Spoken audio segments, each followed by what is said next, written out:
pick it up and play.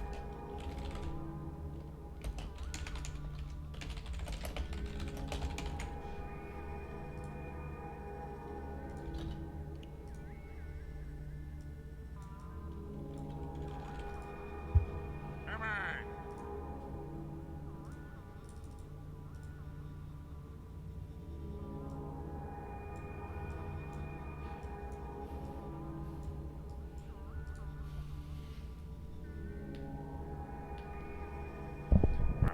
Come on, pick it up and play.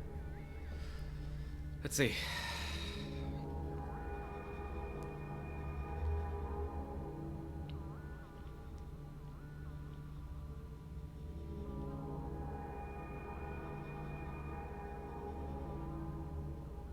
Come on, pick it up and play.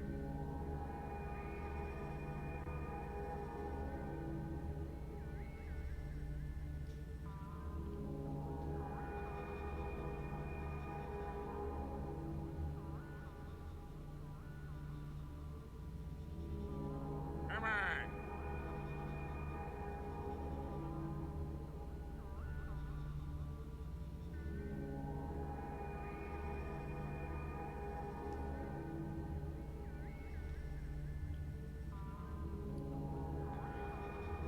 Come on, pick it up and play.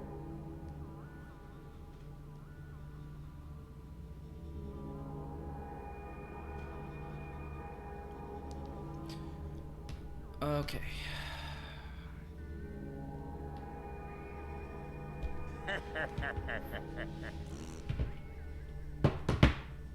Let's do this again.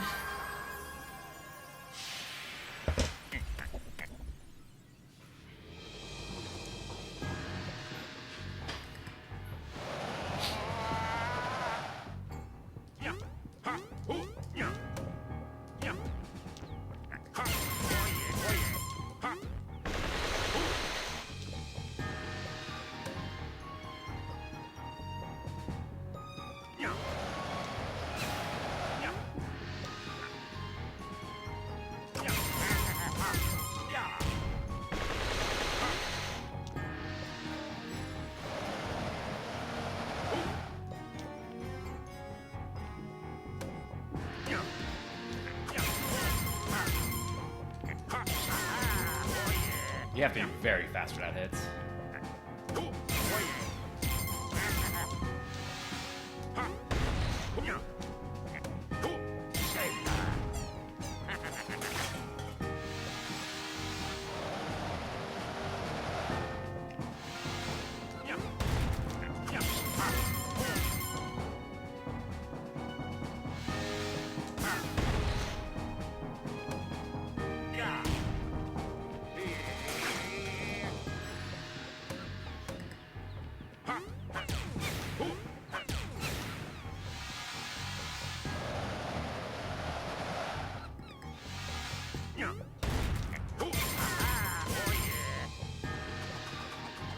That was good enough. Obviously better. Hey Yugi, how's it going? Yeah, hope you're doing alright.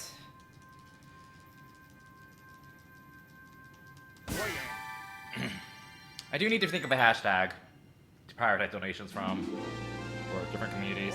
Wario. Kind of forgot about that. I'll let you know about that. Okay. Yeah, hope your evening's going well. I think it's 5:30 p.m. for you. Actually, I'm a little sick. So I probably shouldn't be doing a run right now, but... At the same time, I just PB'd like an hour ago, and I'm like, well, now I should probably actually start streaming these again. Because I think I'm sufficiently de-rusted. Let's go. So, we'll see.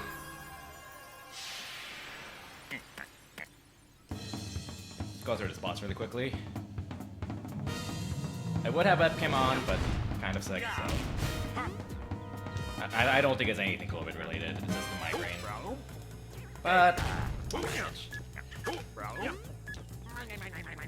yeah, I was gonna practice, so like I was at my parents' place, like the past week and a half, and I brought my Wii U with me so I could practice, but I just didn't have time to do it, because, you know, family time and stuff. And then there's been like 2 new boss strats found that I've had to start learning since like 2 weeks ago, so I've been like panic practicing, stress practicing, whatever the word is. Which is not terrible, like it's good to practice a lot, but definitely also need to remind myself not to push myself too hard. I've absolutely done that before.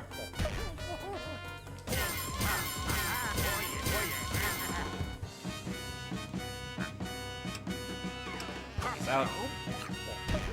Okay, let's actually do a run then.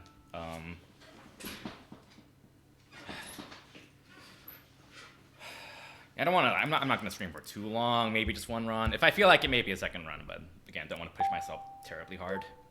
So let's go. Got my water.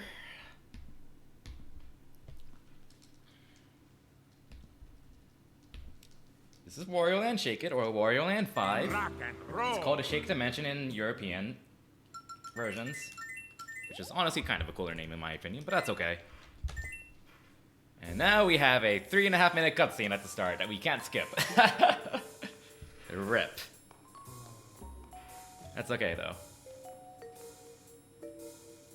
So yeah, this is the 5th Wario Land game, and this is, in terms of movement, this game is really simple, because you just want to shoulder bash as much as possible, which is Wario's trademark move. This is just a standard 2D platformer. There's 5 worlds. You have to beat 4 levels and then the boss for each world. Once you've done that in 5 areas, you can fight the Shake King, who is the last boss, and then end the game. Problem with that. To unlock an area, you need to buy the area's map. So the first area is practically free. You have to pretty much try to not be able to buy it. It's 1,000 coins. But the second area costs 50,000 coins. Third area costs 100,000 coins, and so on. So ultimately, you need 501,000 coins to beat the game.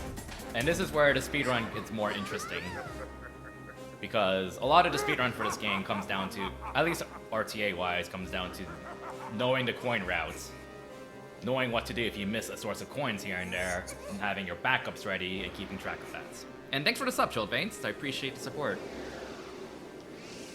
So yeah, I can guarantee that like 99% of players play this game in order from area 1, 2, 3, 4, 5. We're actually going to be playing this game. The speedrun's actually going to be playing this in areas 1, 2, 3, 5, 4, because the later areas cost more money to buy, but in return they are much more dense with coins.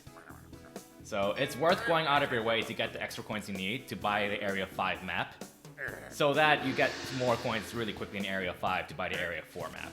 And it ends up being roughly 45 to 50 seconds faster than doing areas 1, 2, 3, 4, 5. There's a lot of history behind this, actually. The first runner for this game is Flip. He ran this game back in the ancient days of GDQ. I think it was Classic Games Done Quick, actually. It's been over 10 years. I think it's like 2011, 2010. Something like that. He was like the OG runner for this game. Like, he did a impressive segmented run of this game on Speed Demo's archive, with commentary too. So like, obviously it's very old and outdated, but this is over a decade ago, but every speedrun has to start somewhere, and that's where it started with him making up the routes for the game, at the time he did the areas 1, 2, 3, 4, 5, and pretty much had to route out the fastest coins to get into each area that allows him to progress through the game. So yeah, he's like the OG runner basically. So shout outs to Flip. I don't know if he's watching.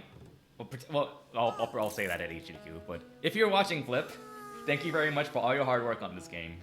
Your run actually was one of the factors for me learning how to speedrun this game. So, cool guy. I don't think I've ever actually met. No, I think I met him actually in 2013. He was still there. He was still somewhat active at the time. Not anymore. I believe he has his own family and stuff. But you know, speedrunning is ultimately a hobby, and that's okay. But we're actually going to be doing the area order in order from 1, 2, 3, 5, 4, which was a route that Mike89 or Sega Junkie came up with. He is known he's known for speedrunning Sonic 2 and Sonic 3, and he's also ran his fair share of Wario games too, including this game. So he actually was the one who gave the route an overhaul.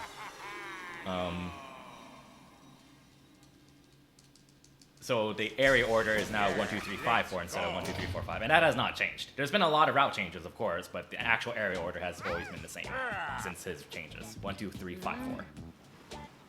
Hey, yes, Grunt.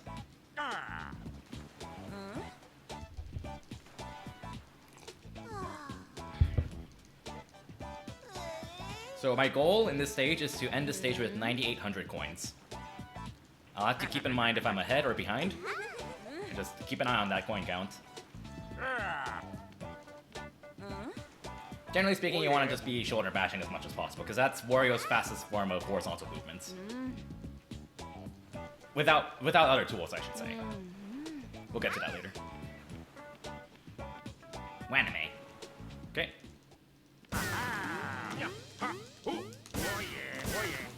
Be focusing a bit more, because I'm actually going to be treating this as a serious run. Better than a commentator one. Okay.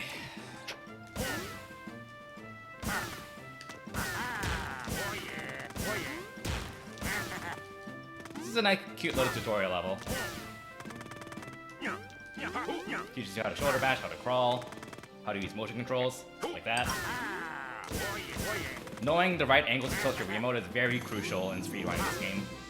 There's a lot of stuff, such as throwing stuff or firing out Wario out of cannons. Depends on getting the right angles with the remote.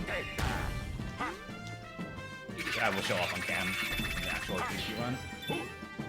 Why not?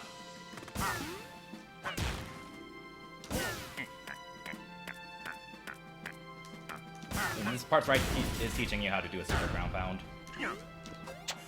So there are 3 big gold coins coming up here. Right there. Those are pretty efficient. They only cost like 1.5 to 2 seconds to get. If you do it optimally, which I did not, but that's okay. The big gold coin is 1,000 coins. FYI. The big silver is 500, and the small gold is 100. A small silver is 50.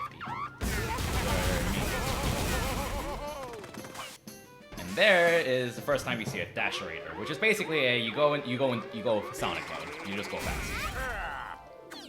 And you keep going fast until you skid, hit a wall, stop, or whatnot. So you want to usually be maintaining this as possible. And here we have the game's gimmicks coming back from, similar to Wario Land 4, where you once you reach the end of the stage, you need to escape to the start of the stage within time limit, which is obviously very lenient here. Because it's the tutorial, but... Yep. And the game will usually force you on like some kind of different routes during the escape sequence. But yeah, almost every level game, every non-water level has an escape sequence. And we ended that stage with 9,900 coins, so we are 100 coins ahead of our routes right now, which is nice.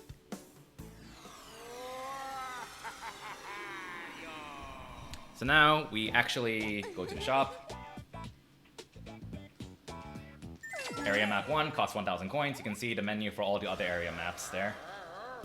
I'll probably take a quick second to show that menu in GDQ. But yeah, next area we need 50,000. To buy the next area map, we need 50,000 coins. And area 1 is extremely inefficient. It's very bad. Understandably, because it's the first area. So like, we need to just go out of our way for so many coins in order to keep going with this route. There are 2 gems we get. Gems are 10,000, by the way. They're very important to get. And the 2 gems in this area are really inefficient. They're really bad, but we are just desperate for coins in area 1. We have to get them. Alright, first actual level. Earthquake.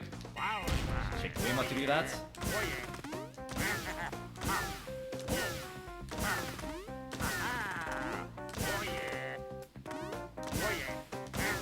Find a shortcut here. Off this gale enemy. Just jump. General idea, you want to initiate as few shoulder bashes as possible. Which is why you see me doing a lot of shoulder bash jumps. To extend shoulder bashes, because initiating shoulder bashes costs a little bit of time, so a bit of downtime Wario's not moving at shoulder bash speed.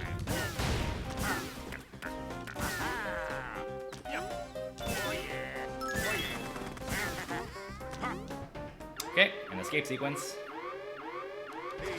And that was a very, very fast gem, by the way. The game's basically saying, hey, these exist, look out for these. 10,000 coins, it's a lot. And we go back to the start of the stage with the upper route. We missed the bronze, that's okay. Thanks, Randy, no, I'll need it. So we lost 10 points from that, which is fine. We missed a bronze. Yeah, there was a minor mistake here that cost me time, but that's okay.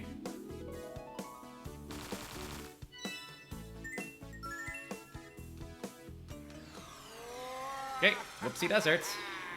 This area is really annoying because we're gonna be shaking big bags, and bags are very bad. You don't want to get bags if you can help it because they cost a lot of time to shake. But again, we're desperate for coins. We need them. Each big bag in Area 1 is 3,000 coins, and they are also very random. There's a chance that a coin will just fly somewhere that I'm not gonna be able to get.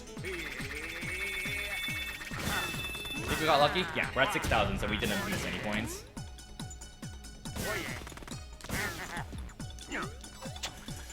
And this is our also game introducing you to cannons. Shoot from a cannon, you have to aim with the tilt controls. So you have to tilt the Wiimote at the right angle before you fire. Doing it quickly means you need to know the angles properly. There's a lot of coins I can miss here. Okay, we missed 110 coins, I think. Yeah, 110 coins. So that could have been worse. I'm usually gonna miss like 100. I have missed 400 before from that shake, and it really sucks if that happens. Can't really be helped though.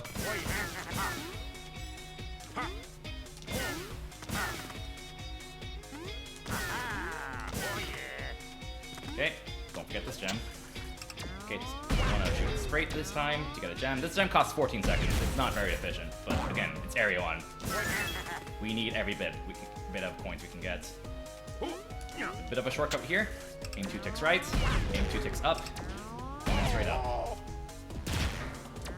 You can buffer these cannon shots to fire at the first possible frame, but to do that, you need to make sure that your Wiimote is the perfect angle before you fire the shot in order to fire at the first possible frame.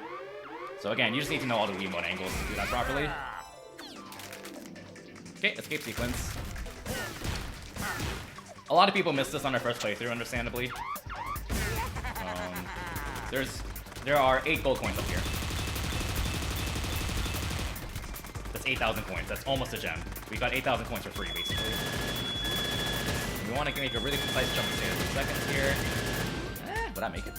Made it! Nice. Okay, so I believe there are exactly 2 pixels where that jump works, and that saves around 3 seconds in a full game setting. So that is very nice to make. So we lost 110 coins. That means we are 20 behind on our routes. I'm typing in chat just to help keep track. Okay, Fall Waterfalls. This level introduces ropes. Generally speaking, you want to jump off of a rope as soon as possible because ropes are slow. And when you jump off a rope, you have extra horizontal speed for whatever reason.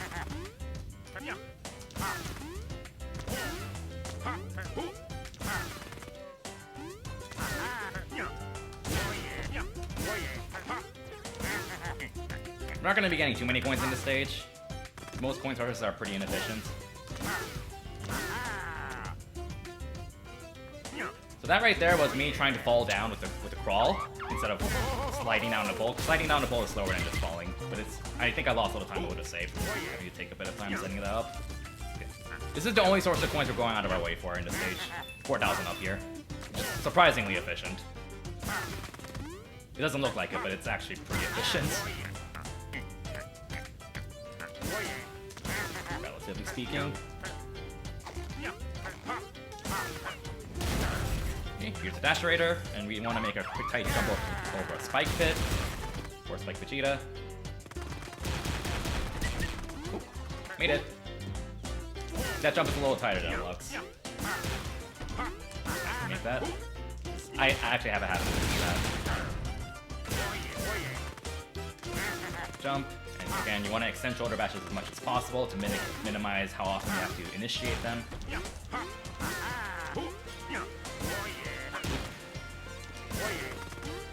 And we want to unplug this waterfall. Got it. That jump, again, is tighter than it looks. If you miss it, there is a backup that costs like just under 1 second, so missing it isn't a big deal.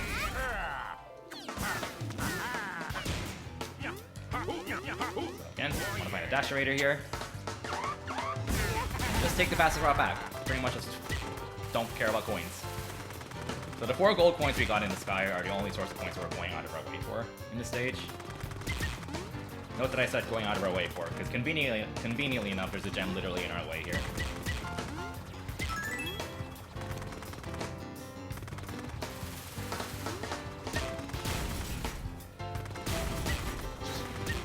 Okay.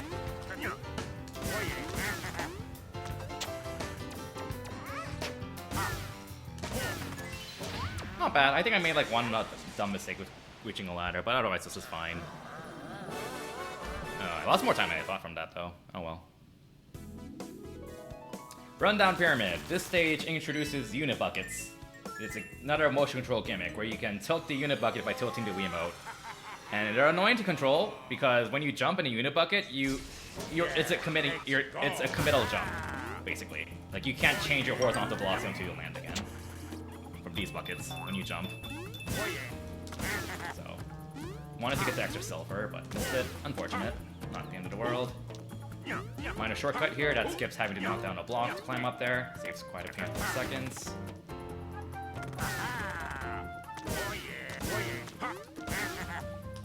Unit bucket.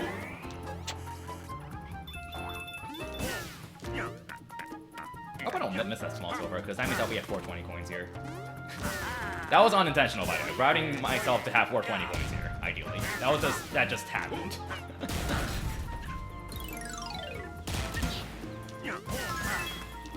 So yeah, this gem costs around 14 seconds to get, which is not super efficient. Okay. So, like, we're probably gonna have to wait a bit, because there's that blue banded arrow that's flying up there. We have to wait for him to be on a lower cycle anyway, so minor mistakes don't really matter much in the screen. Kinda have to wait on a cycle anyways.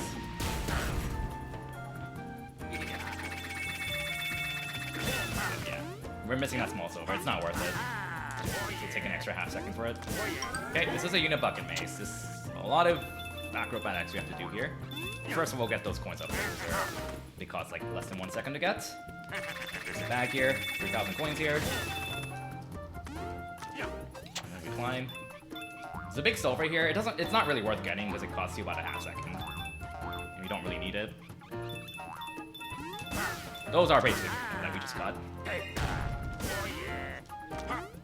Okay, that's a nice shortcut that skips going around a room. Takes like a few seconds. Wait for cooldown, and then pick that up again.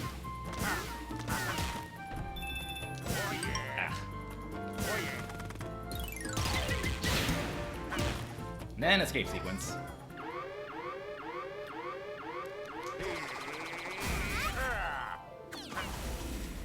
So one of the things to note about the escape sequence, about being in dash mode with Wario. Oh, come on, that just lost me like a second. Come on, yeah, that was really sloppy. So there isn't really a way to speed yourself up when you're moving like this, as long as you don't like bonk something. Jumping doesn't slow you down either, but you do want to avoid uphill inclines. So you want to jump over uphill inclines like that one right there, and you'll see me jump over a few more here, because that loses you from a frame each, typically. Okay. I'm just gonna go back to that. That's gonna cost me more time. Yeah, this was a very bad stage. Lost a lot of time just from slop and missing that jump. Missing that jump cost me more time than it was.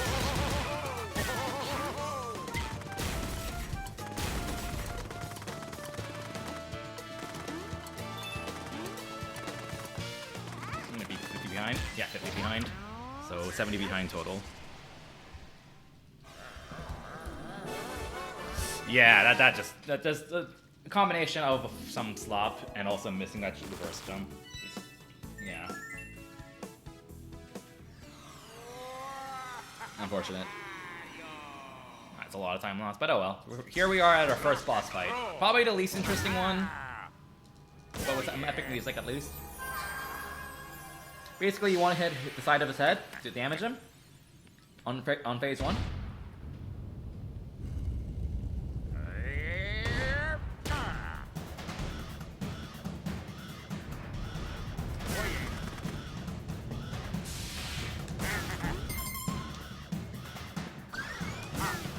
Go. And you can get a second hit there if you time that properly.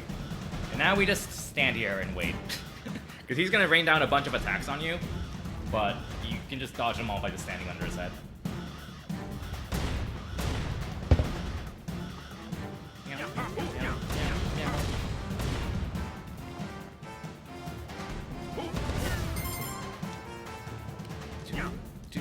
Hit his side again. Watch this. Now phase 2. So what you're supposed to do on his face is he loses his weak point, and then he gets those little 2 squared platforms that rotate around. You're supposed to ride them to get up here. But you can just be fast. Stay up there. As long as you time that properly, you can just not have to bother with that.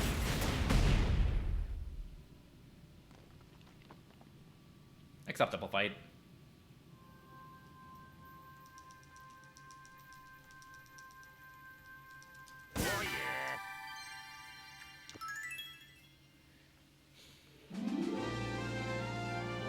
Wario!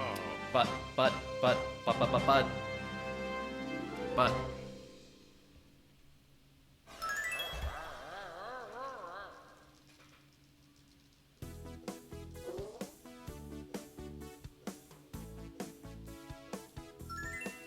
Okay, that's Area 1. Time for Area 2. But first we need to go to the pirate shop to buy the map, which we have 87,000 coins right now. The Area 2 map costs 50,000 coins, so we're 37,000 over. The majority of those 37,000 coins are building up towards buying the Area 5 map later. So, like, we'll easily have enough to buy the Area 3 map. It's just like all the coins we're getting are the fastest coins we can get to buy the Area 5 map after finishing Area 3.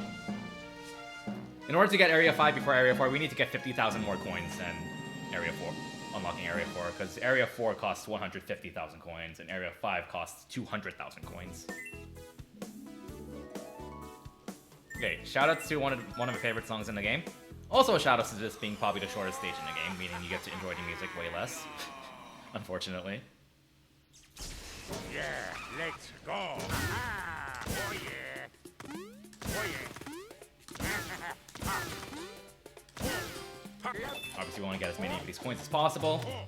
Missed 2 bronzes, not a big deal. Small silver, which is 50. There's a treasure room here that costs about 18 seconds to grab most of the coins here, which is a lot of time, but it's about 13,000 coins, so it's absolutely worth it. This is about 13,000 coins we're getting here. Okay, well, didn't want to fall down there. If you do it optimally, it costs about 18 seconds. That probably cost me like 20. Not a fantastic run, but that's okay.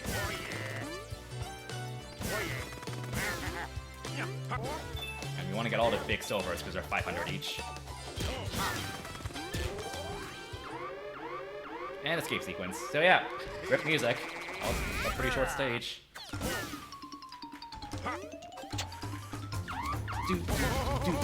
We do get to enjoy this song. Yeah, I was hoping I'd get another small silver there with the YOLO jump, but no big deal. Remember, jump over Alpha and flanks when you can.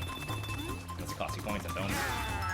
Lots of coins up here. This is a slower route than the fastest route to beat the stage, but just, as you can tell, there was a lot of coins up there we want to grab that are pretty fast. So it's worth taking the slower top route for those coins. And we are 30 ahead after that level. So we are 40 behind now. So yeah.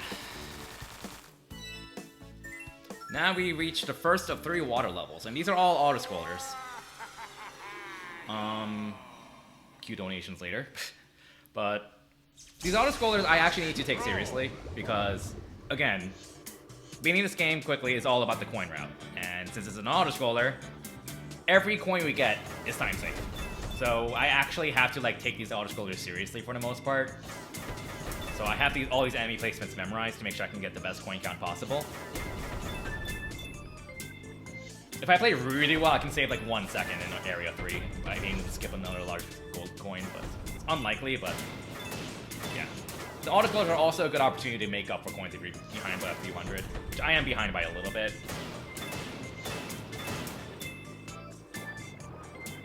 There's also some luck involved with these, because where the coins float is random.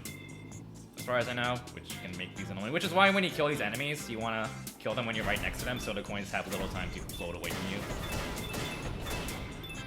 So you want to kind of, you see those octopus that's waving up and down, you kind of want to prioritize those because they give you a small silver each, which is 50. All of these little torpedo enemies, they give a small bronze, which is only 10, so you don't want to prioritize them.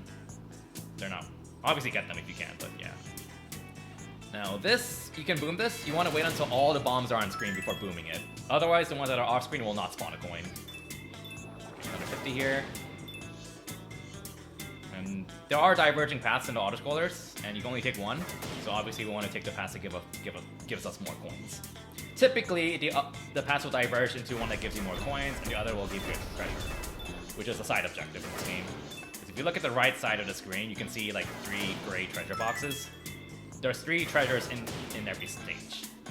So it's kind of a completionist kind of thing, collecting all of them. But obviously we don't care about that in this game. I mean, in this category.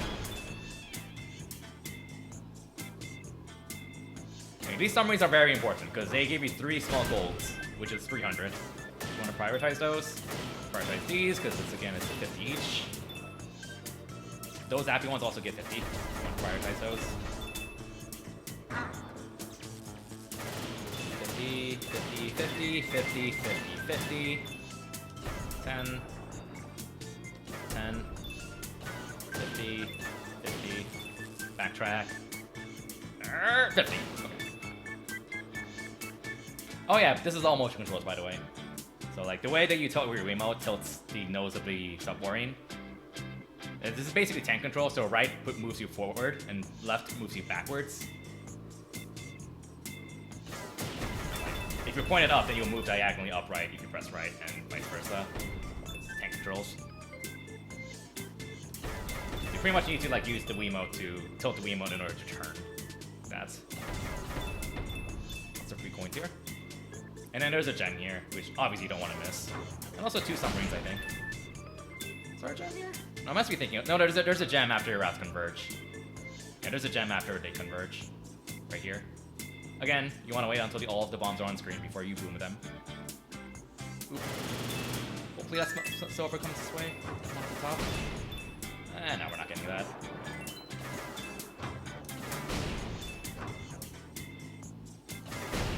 Okay, and now we want to just boom everything and pray that coins flow towards us.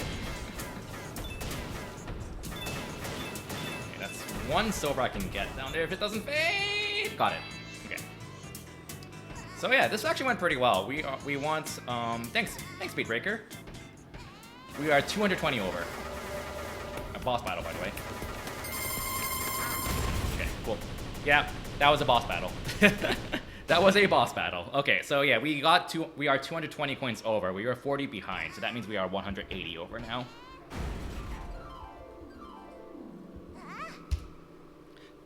That puzzle's harder than it looks, honestly. Because you have to be very fast with all your torpedoes. If you don't fire the last torpedo before getting hit, you'll lose like 2 or 3 seconds, which by autoscroller standards is like a year. So yeah, and you also have to want to be firing up close because you can only have 3 torpedoes on the screen at a time. You don't want to be firing from far away. All right, Mount Lava Lava. Totally not a reference to Super Mario.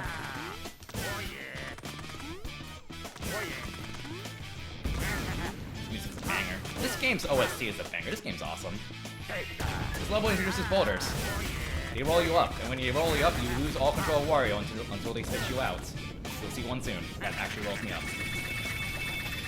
Oh yeah, since this is the first big bag we saw in Area 2, big bags in Area 2 give you 4,000 coins.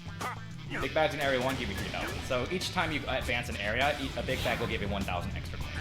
So big bags are a little bit more worth it in Area 2, since they're 4,000, as opposed to Area 1 where they were 3,000.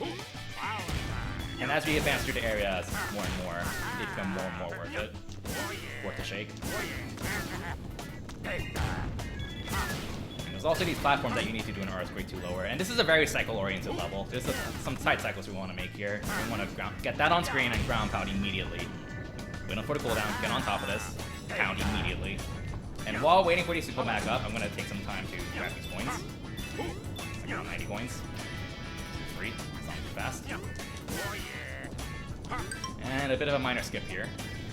You're supposed to lower that, so we can just bounce off a band and arrow and get up there without having to lower that manually. Saves like 2 seconds, I think. I don't remember off the top of my head.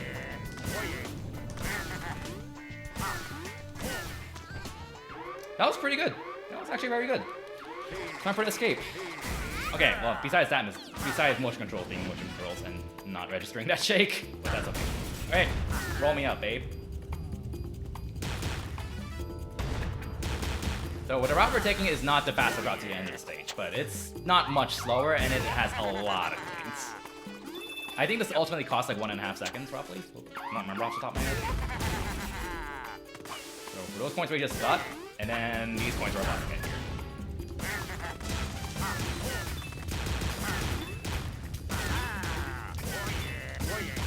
Yep, 2 gems. Obviously, if you get hit by the boulder, your run's probably dead. Because you just missed 2 gems if you get hit by that boulder.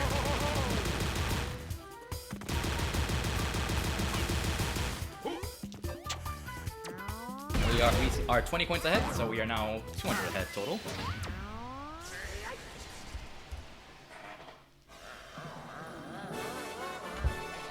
And that was good. That was decent, honestly. That was a pretty good amount of lava. Savannah Valley.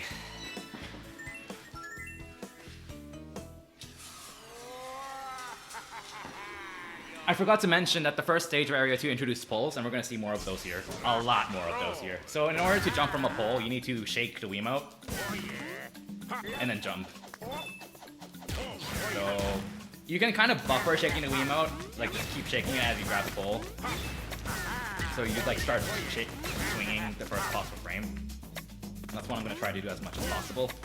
It's a bit of a giant pole maze here, and we want to make sure we get as many of those large silvers as possible that don't cost time.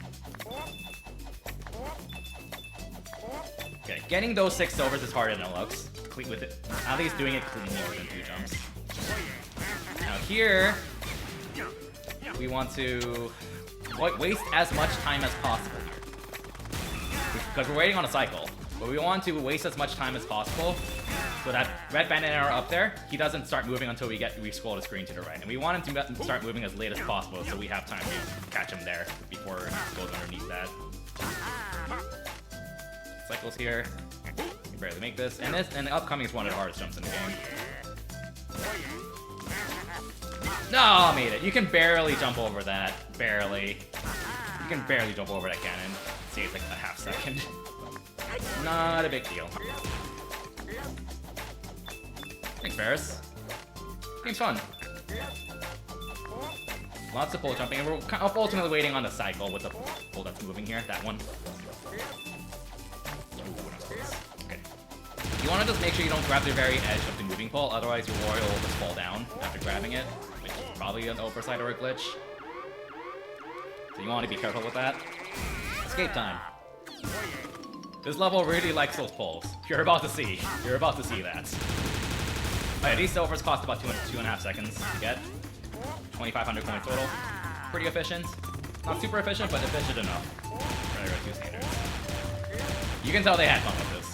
Designing this. You can tell they had fun. Especially since one of these side missions is destroy all brown blocks in the stage. You can do that pretty quickly, actually. More quickly than it looks. So, one thing to note, poles are slow. You want to avoid them when possible. Which is why I just skipped 2 of them by landing manually. I'm going to skip a few more here. But they're slow. Wait, go. Because like when you land from a pole, you have to wait out like Wario swinging animation and stuff. Just like jumping on platforms manually is generally faster, even if you have to take damage or whatever. And now we're back to start. We're 20 ahead on points, so plus 220, plus 210.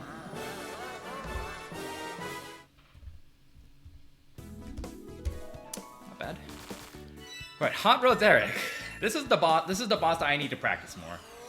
There is a way to save a few seconds on each of the first 2 phases with some really YOLO hits.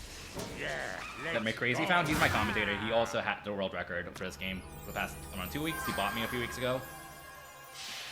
I bought them just today. Very good runner. Cool guy. He came up with this strat. He's really good at it because he's the one who came up with it and practiced it a lot. I have not practiced it anywhere near as much as him. I only started learning this like 2 days ago, so expect me to fail this. But I do get it. Pretend I didn't say that.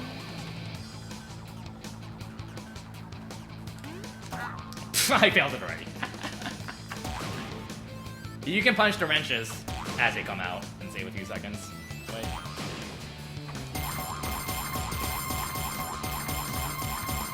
Oh yeah, that was bad. That was a really bad set of punches. Yeah, that was late. Yeah, that was definitely late. Need to practice this more. Come on. I don't know about recycle, honestly. I messed up the first phase too much with those punches. Let's see. It's gonna be really tight.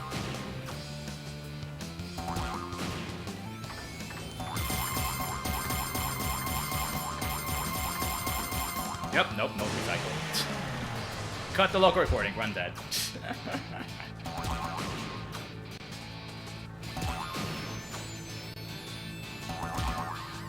This boss sucks. And it's also very random, too. Yeah, we were 1 hit away, my goodness. Dang it, we were literally 1 hit away. Unfortunate. 1 hit away. And there was a visible hit that I missed because I pressed punch too quickly. Unfortunate. Wario! Oh, well, that's area 2 though.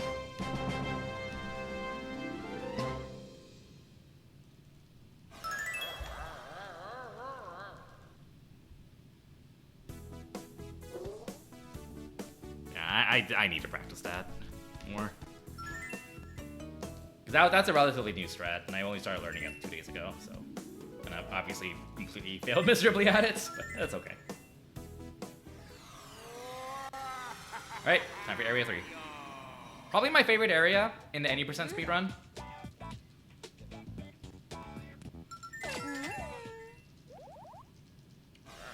Yeah, I'd say this is my favorite area in any percent speedrun. It's a lot less interesting in other categories, but... It's pretty interesting in this category. It's fun in this category. It's less interesting in other categories because in categories like all stages and all treasures, your area order is 1, 2, 4, 5, 3, I think? Yeah, so I think it's 1, 2, 4, 5, 3. Meaning area 3 is the area where you just skip all coins because you're done with coin routing at that point. Whereas in any percent, it's 1, 2, 3, 5, 4.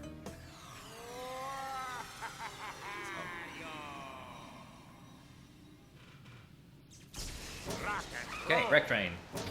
And this run has not been too much of a train wreck. By PB standards, this has been a complete train wreck. But by, well, just doing a kind of an no-reset run, it hasn't been too bad.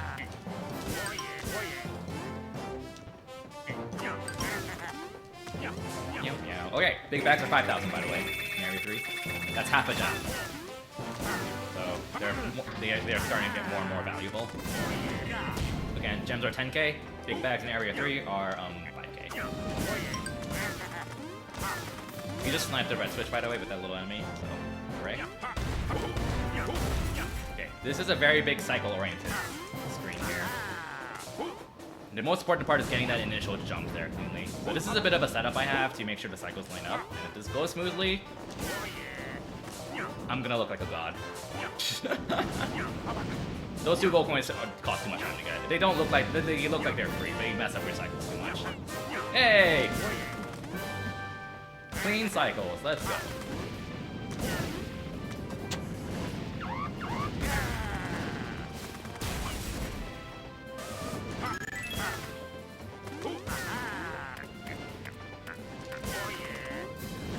Yeah, that's a gem that we kind of have to go out of our way for, but yeah, can't be helped.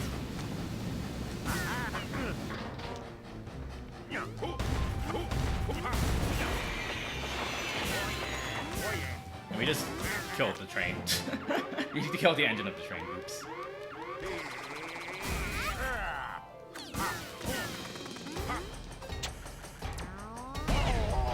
Alright. Now we run away on the rooftop. Again, jumping over uphill inclines is faster, because running up uphill inclines costs you time. You want to jump over them whenever possible. You also want to get faster coins. There's 3 big gold coins here. I'm gonna go ahead and get those. Okay, we're good. We'll go over this up incline. This gem here too. Yeah, this stage is very generous with coins. You get like 2 pretty cheap gems in the escape sequence. So yeah, we didn't lose or gain any coins there as expected because there isn't really much room for coin variance. Okay, Stone Tooth Cave.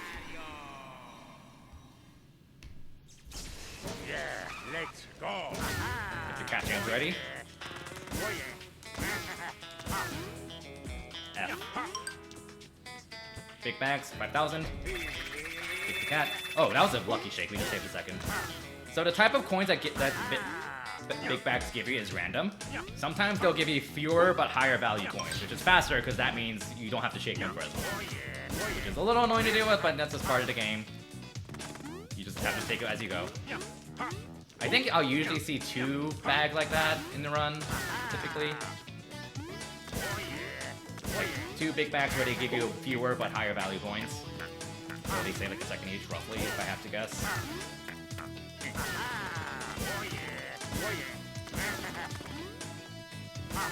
This song is great. I love this song. It's too bad you barely hear it because we're about done with the stage. Thanks for me, Crazy. Hope you're doing alright. Oh, that guy in chat, McCrazy, he's my commentator, and he's a very good runner. Cool guy. Also not a runner for this game. I just said he's a runner. Talking is difficult, did you know that?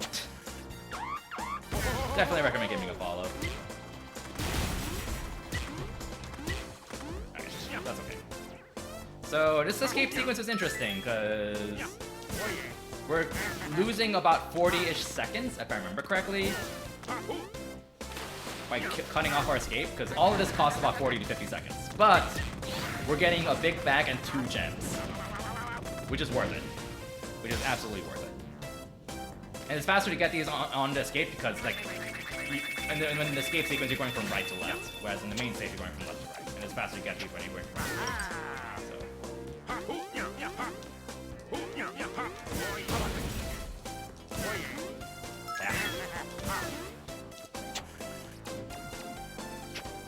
Yeah, Roderick is my main issue right now. I don't have enough practice with it yet.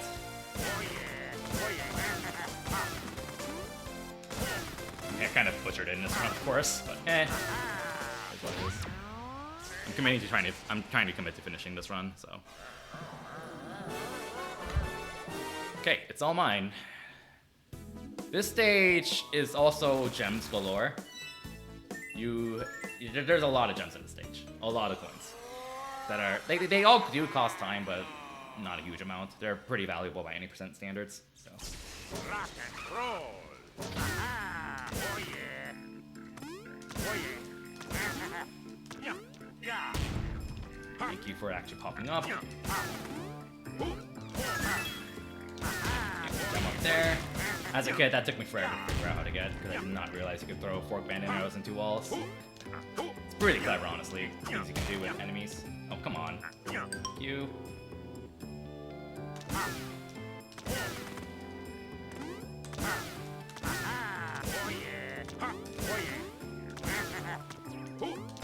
Take advantage of that conveyor belt. So there's a fork bandit arrow here that's gonna jump if you press the right button. Just don't press right, then you can get over him before he notices you. I don't know why, but that just happens. You're supposed to toss a ball up here and ricochet it, but you can just use the fork bandit arrow instead. And then we can get this big back here, that's pretty convenient. Again, 5,000 coins. Oh, well, I just missed a few bronze. Oops.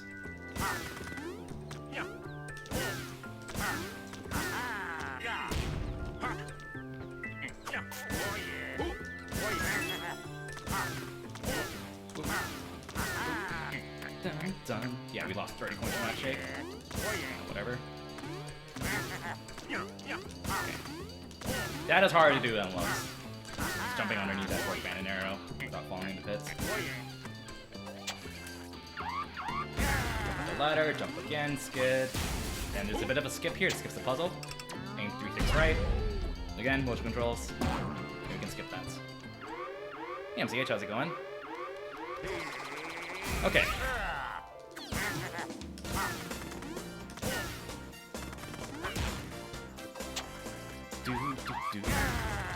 Bum, bum, bum, bum, bum, bum, bum, bum, bum, bum. Again, jump over uphill inclines here. Same frame each. Quickly. Can't really do it in that case. Okay.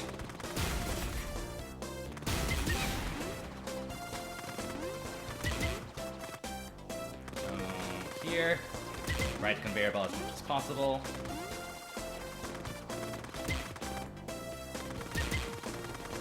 Skid. Skidding is surprisingly efficient in this game. It's weird because like when you skid, you don't decelerate much, and then when you actually come to a stop, you just come to a complete stop, which is good. Because that just means you pretty much don't lose speed until you're about to stop, basically. And in most cases, it's faster to skid than like bonk or tackle the corner or something. In most cases, but timing it is hard. Right, clear town. Yeah, let's go. That was the Wario World, which I still need to play because that game is apparently really good. This song is from Wario World, and we're waiting on a very long cycle. Kind of take. I don't really need to play 2 perfectly here. All the bronze points I can get. Bump now. I use on music cue for that jump.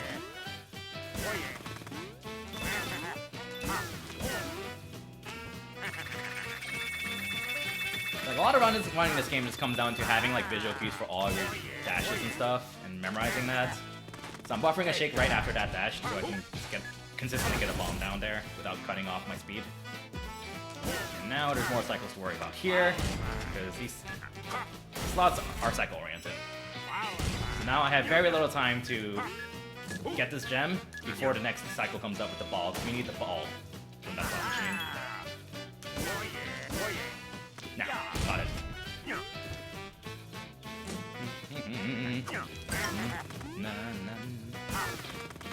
Kind of see the reason why you want to shoulder bash jump a lot there, because you saw Wario kind of do a complete stop like twice there. You can't really shoulder bash jump much there with all the 4 bandit arrows there. This is a little bit of an interesting thing here. This coin source is 5,000 coins. I believe it costs 10 seconds to get. Don't remember off the top of my head. This thing. There's also a big bag in the upper right corner of the screen that also costs 10 seconds to get. So, and I don't get it though, but like, depending on who you are, you can get the gold enemy or you can get the big bag in the upper right corner, and it's up to you. The difference is negligible, so it's player preference.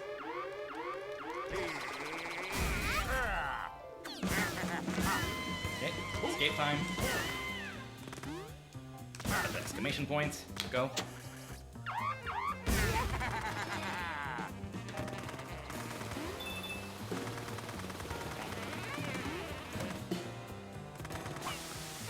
Skid at the green, just before the green slot machine. In the background. And then we want as many of these small doors as possible. 39, 10. Okay, we lost 20 points, so we're at 200 ahead now. Which is, you know, we're more than fine, honestly.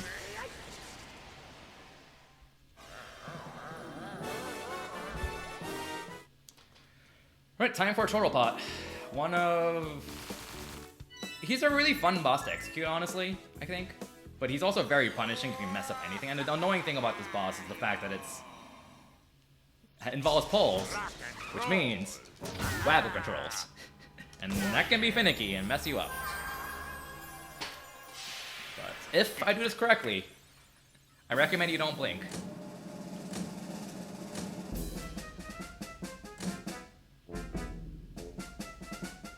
Doot doot, bum bum.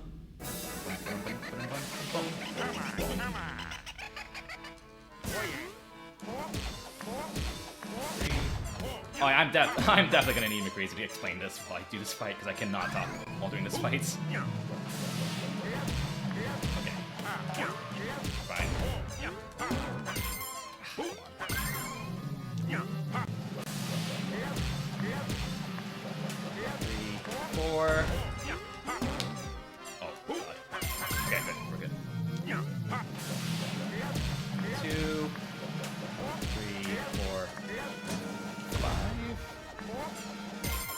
not the ideal rebound, but that's okay. There's like a specific set of bounces you can do to get a faster kill there, but it's practically luck. It's not actually luck, but it's basically sub-pixel luck, I assume. So.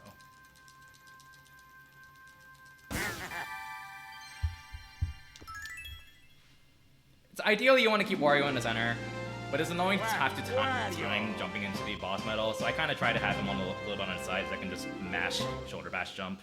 Because he's always going to jump at maximum height there, like that. This is easy. Brainless. Alright, obviously a little slower. Alright, that's area 3 down. We're 3/5 of the way done with the run. And now we have 201,000 coins. So now we can go ahead and buy the area 5 map.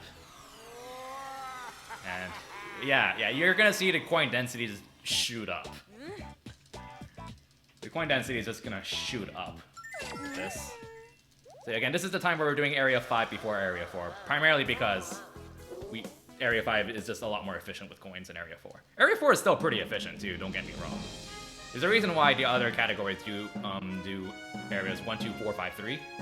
Area 4 secret stages in particular are very good for coins, but in any percent, it's not worth it.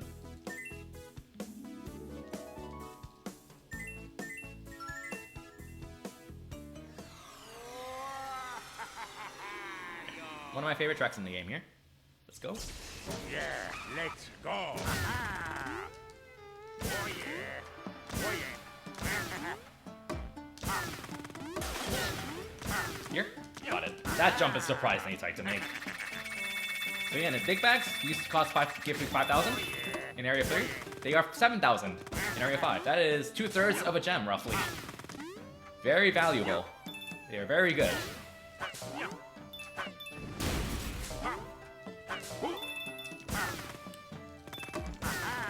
Free silver there. Jump here.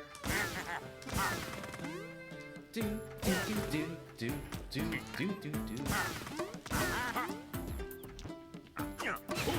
And then there's a convenient big bag here. 7,000 coins. Take the cat bag. And another big bag up here. So we just got 21,000 coins from 3 big bags. Or effectively 2 gems. From all that.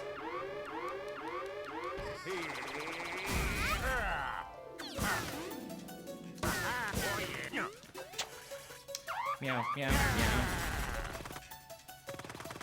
Oh yeah, I actually learned that today when I was playing around too, yeah. Pretty convenient. Alright, there's a little bit of a skip here. Yeah, we can just jump through that log. It normally stops you, but if you jump at the right time, you can just plow through it and get that free gem. So we lost 30 coins? Yeah, we lost 30 coins. Which is fine. We are 170 ahead. We're fine. We're fine. We're more than okay, honestly.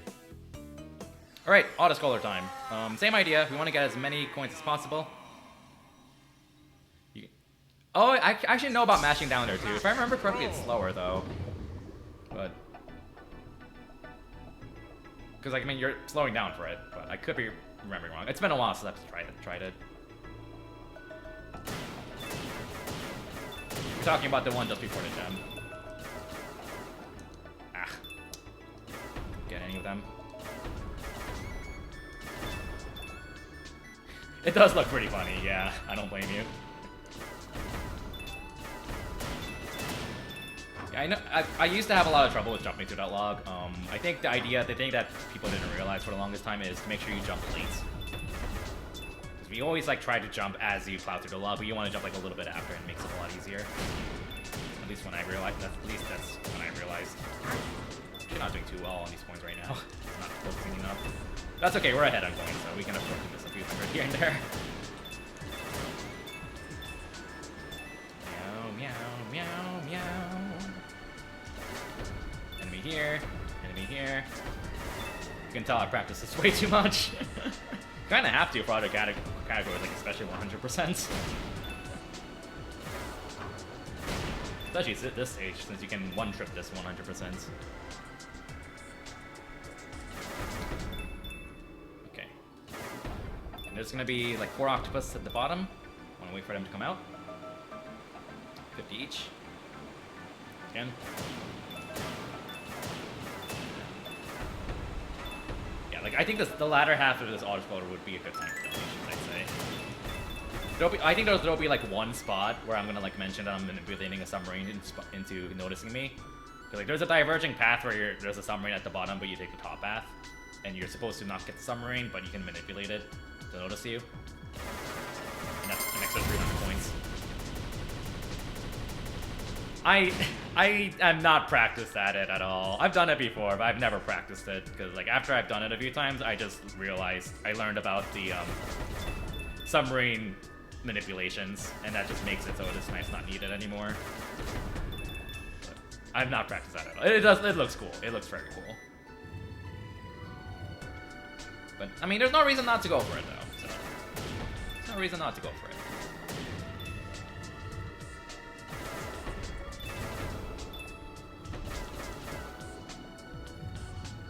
Kind of. Well, we might risk not getting the bottom path and lose coins in any %, but whatever, it's AGDQ.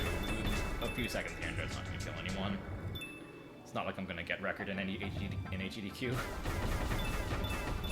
anything. Okay. So if you're doing 100%, you have to take the bottom route here, and that means you missed 3,000 coins here, which is a lot. But you can still meet the coin requirements if you play it really well. And 2 submarines, I think. It could. Never know. Yeah. So I'm gonna hug the bottom here because that will manipulate that submarine into noticing me earlier, and then I'll go up a bit, and now I can get an extra 300 points that way.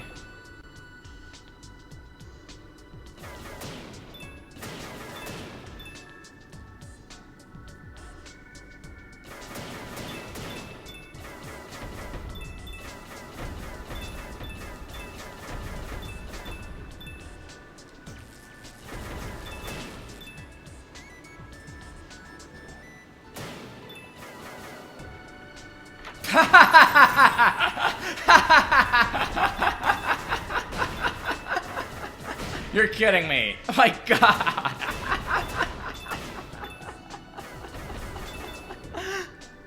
I have not done that in so long. I wish I would have cam on. I'm still a little migraine-y, so I have cam off, but my god. This one, we are 250 coins ahead. I think we're good to go on coins for the rest of the run, honestly. 250 ahead. That means we are 420 ahead.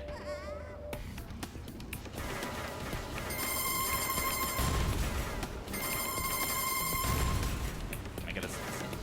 Oh, so close. So close to getting one more in there. Dang it.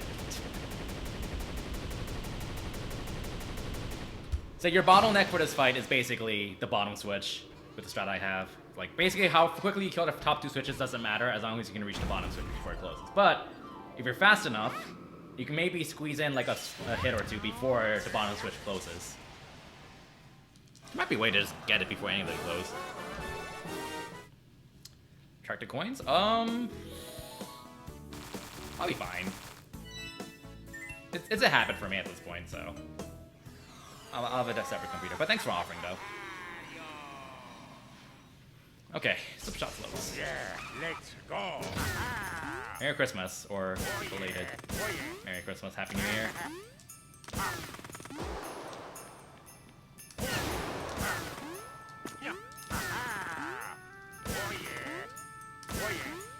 Oh yeah, that gem up there. So tempting. So yeah, this stage introduces a snowball mechanic, and one of the trademarks of Wario Land games is transformations, different forms of Wario. Unfortunately, this game doesn't have many of them. We already showcased one of them, which is Wario on Fire. This is the other one, the Snowball Wario, which was from Wario Land 4. Pretty much works the same way. Fortunately, I think that's still the only transformations in this game. Not very many. That's okay. This game has a lot of other bricks to make up for it, in my opinion. This game's pretty awesome.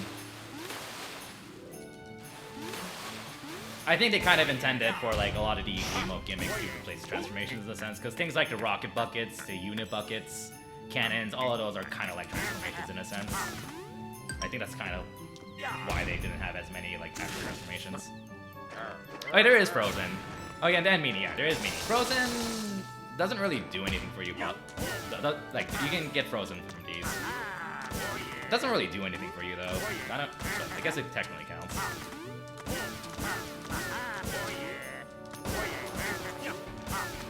Oh well, that's okay.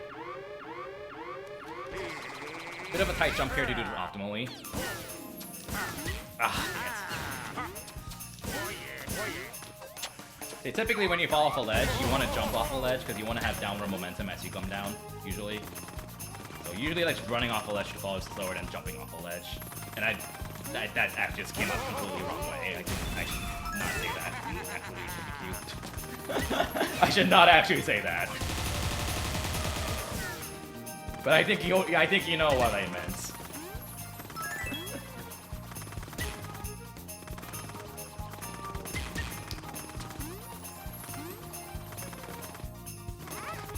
Okay. Yeah, I'm gonna lose time there because that escape sequence is sloppy. Yeah.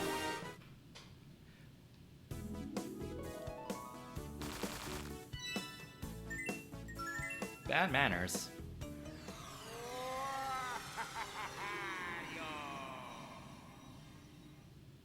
I don't want to see any bad manners in chat.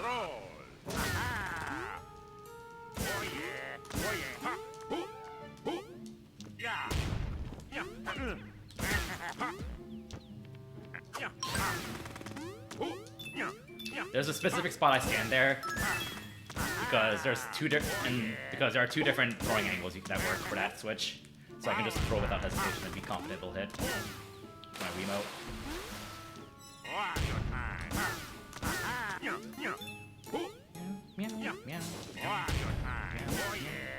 Here, shoulder bash jump.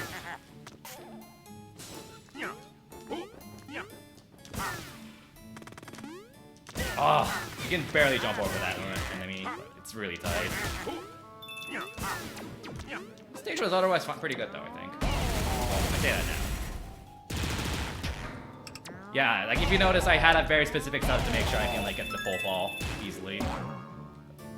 Like I do, like when I enter the rim, I always jump while shoulder bashing, and I do another quick shoulder bash jump, and that lands you just at the edge perfectly. Yeah, I have another setup for the foul waterfalls one, but it's not as reliable. Like basically, there's like a small bag you dash over. I do a shoulder bash jump just as you pass a small bag below you. It usually works. Try it yourself, you'll see what I mean.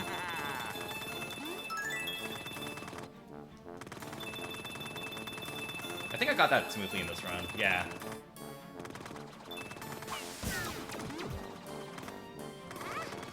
Okay. The stage went pretty well, actually.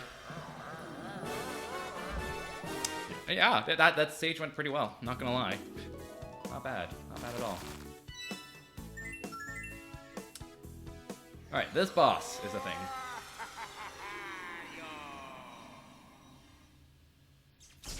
Yeah, let's go.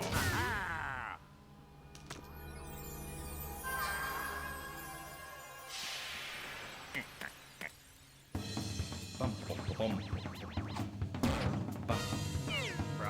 Ta-da.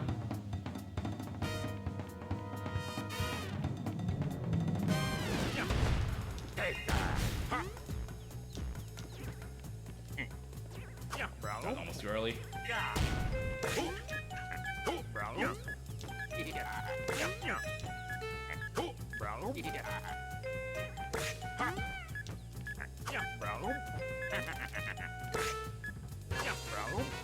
Okay, we're good.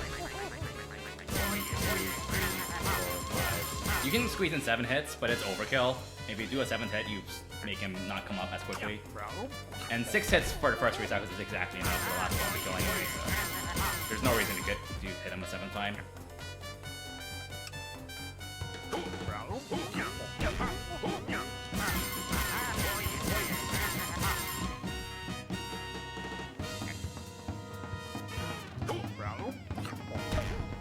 Okay, GG.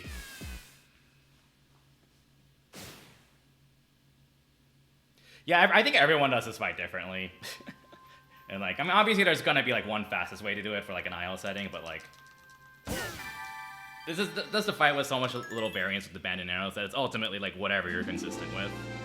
Like, I do an extra earthquake, which is not necessary, but it's just there for consistency's sake, and I'm always gonna do that because I need the consistency for this fight. Yo.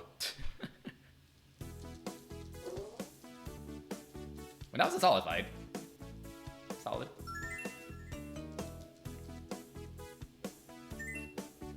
Like, go by 0.1 seconds.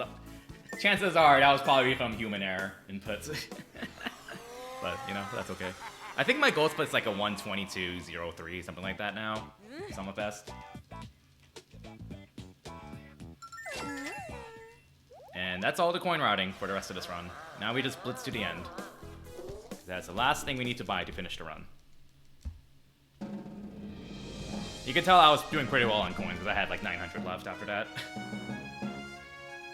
I wonder if I can, like, I tried seeing if I can cut out like an extra 500 from the route, because like usually it's like overkill creep blue sea, but I can't really think of a good source of coins to cut out that would really be worth it. Like, it's just like 1,000 I can cut out, then sure, but I'm not making that reliably, so. Alright, OP jungle. Whee! This music's great, I love it. It's very comfortable. Survive very nicely. Too bad you don't hear much of it. It's too fast. Speedrunners are too fast for the stage. Oh.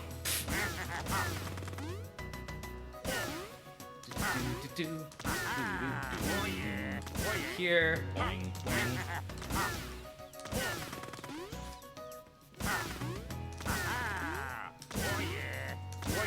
Like there has to be a faster way to handle this, honestly.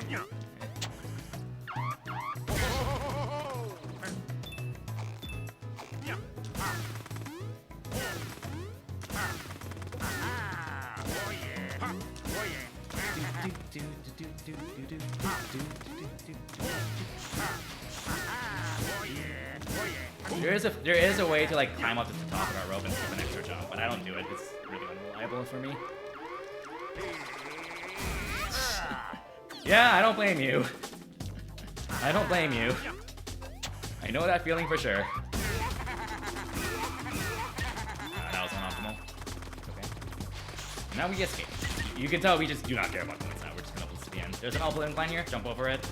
I actually don't know if that matters. I don't, because that uphill incline that I just jumped over, well, that one saves time, but the really tiny one I jumped over doesn't. It's just so short. I don't think it really matters. But there's really no harm in jumping over it anyways. So I never bothered climbing it. I'm lazy. There's, I think, 13,000 coins up there by grabbing a rope, and that only costs like 2 seconds, surprisingly. But again, we don't care about coins at this point.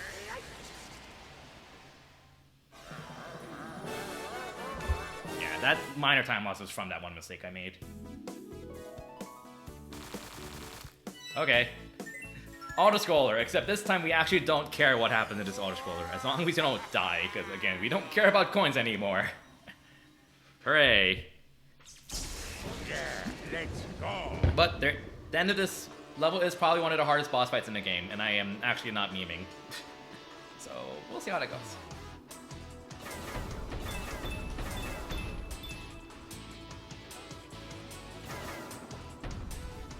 Yeah, I guess we'll see how my splits are, because when I got my 122.30 and I compared it to the actual video, it doesn't line up. But the video gives me like a 122.26 if I time it. So like, worst case scenario, there's some footage that's been cut out, and that's not going to be a valid run.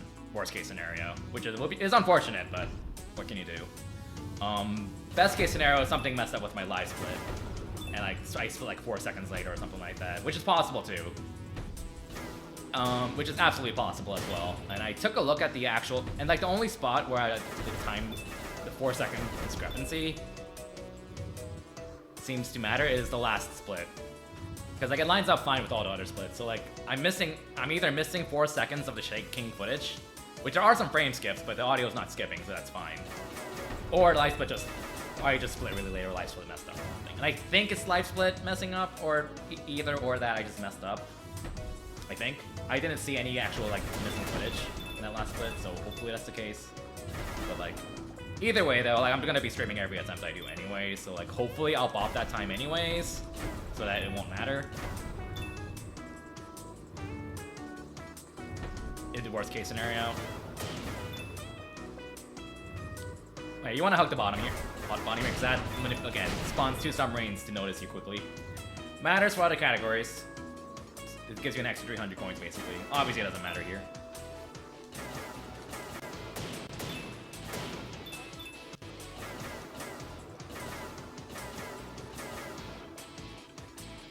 Thanks, Emotics. I will probably do another run after this, actually. Like, my headache's like 80% gone, so I might just do another run after this. Good practice.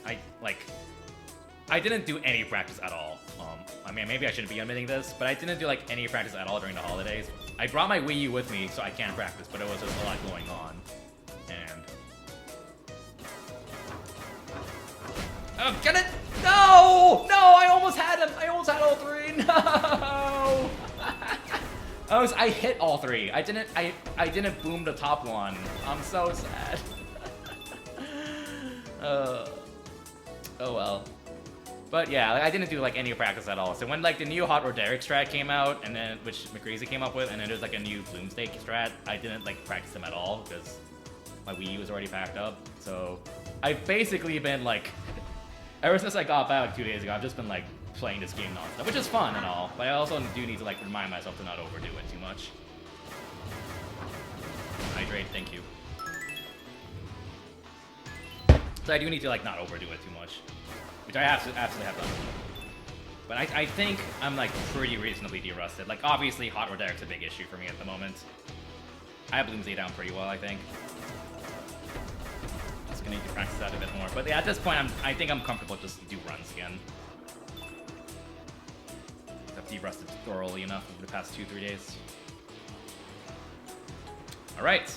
Hardest boss in the game. Or like probably like hardest 2 or 3 bosses. Let's go.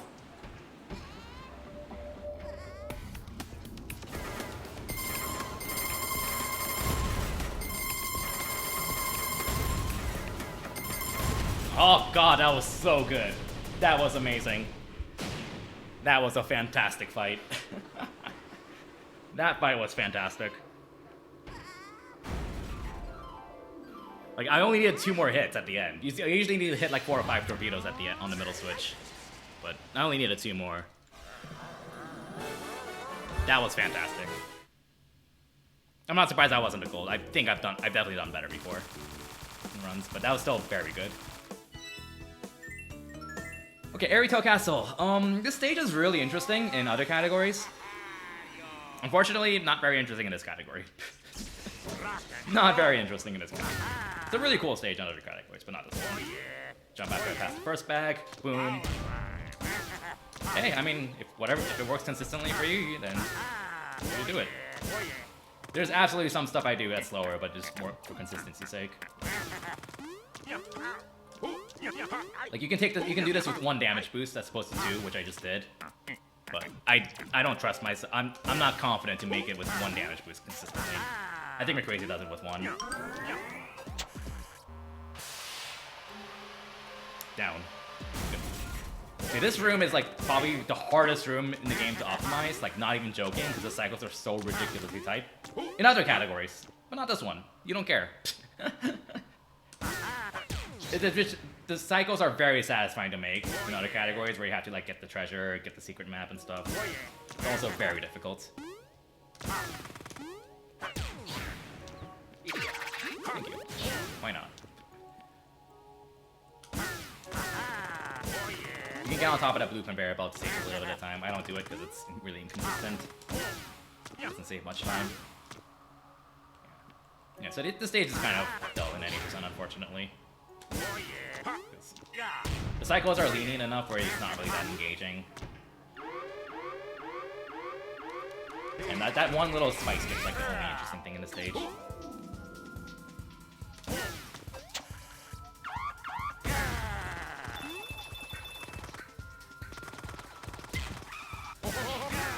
That was, oh no, it's all optimal.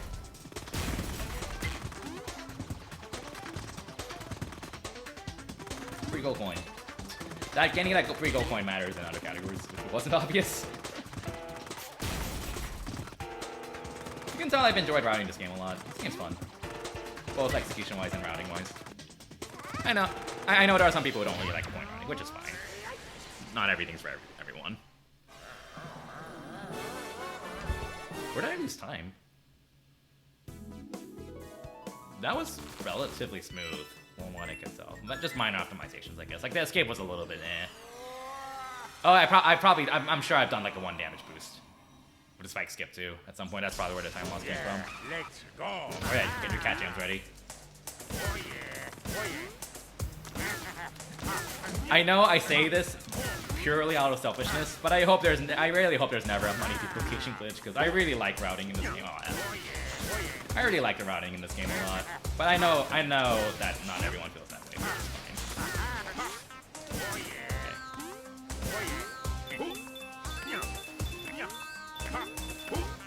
Okay, wait on the clover at the bottom. Here, perfect. Here.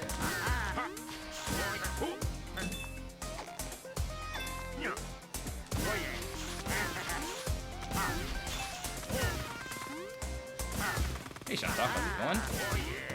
Goddamn. Ba-dum-bum-bum. Made it.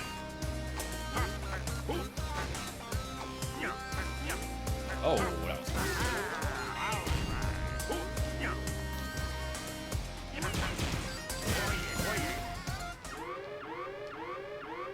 I think it would be a cost for a spoon on leaderboard. Obviously, it would kind of depend on what it is. But yeah, if it ever happens, we'll see.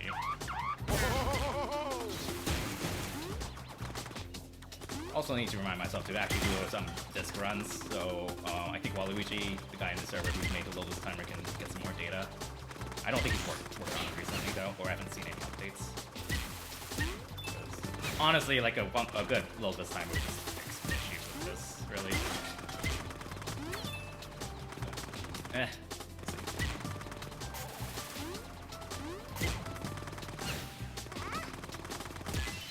I do have a few disc runs recorded just for the sake of data, so that you can test it eventually when it comes to that.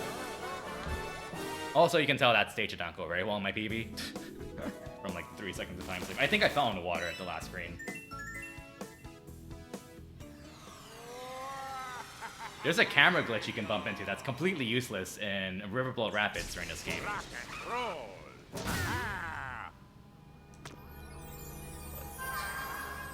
Alright. Time for Bloomsday. This boss used to be like the least interesting boss of all time, and then like I still don't like it, probably because of the music, because the music kind of puts me to sleep. But like it's a lot more interesting for sure, and a lot more difficult in a sense, rewarding I should say.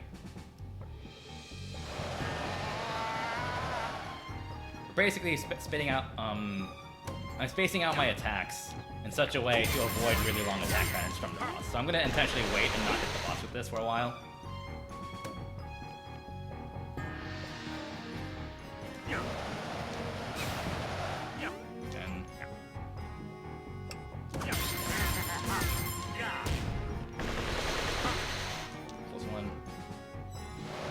And then the next 2 hits we have to do immediately, really, really quickly. Otherwise, we're gonna have a really long attack animation. Good, got it. I want to keep expanding our alive, stand around here. Left a bit. Good, got the snipe. That skips another attack.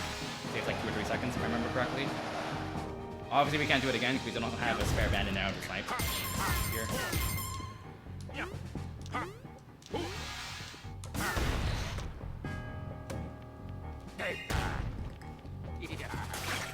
So yeah, this attack here is the attack we skipped. That one right there. With the bandit arrow snipe over the barrier.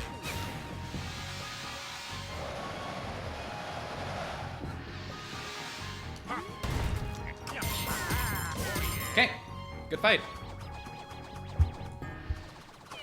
Obviously, this is gonna be faster, but consistency and safety.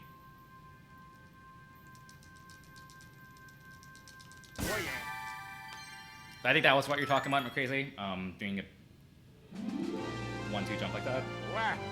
I can never tell if I'm pronouncing your name correctly. Please correct me, because I think I've been pronouncing your name as the McCrazy the entire time. Oh, I missed. That just lost me time. Dang it. Hey, Lavama, thanks for the sub. Appreciate it. That's one of the annoying things about running the Wii U version. There's no reset button, so you have to do the home menu to reset, and then you have to time your home menu after the map dialogue, but before the game starts saving. Otherwise, the game's just not going to open your home menu. And that sounds counterintuitive, because obviously you don't want to reset until after it saves. But like, you're fine. Like, if you press the home menu just before the save dialogue, that'll let you open and save home menu afterwards, or something like that. I need to experiment with it a little more. Let's go. Okay. Okay, I'm crazy. Got it. Gotcha. Alright. Boss fight time.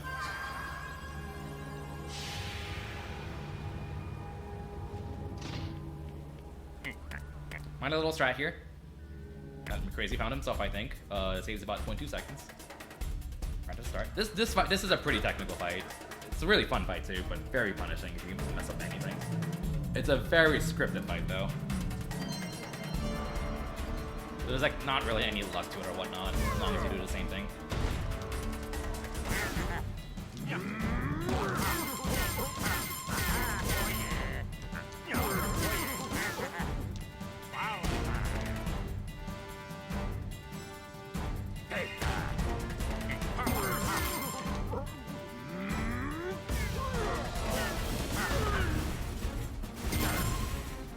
You can actually skip this attack animation. I don't do it because I find it really unreliable. But if you time the ground pound correctly, I don't personally.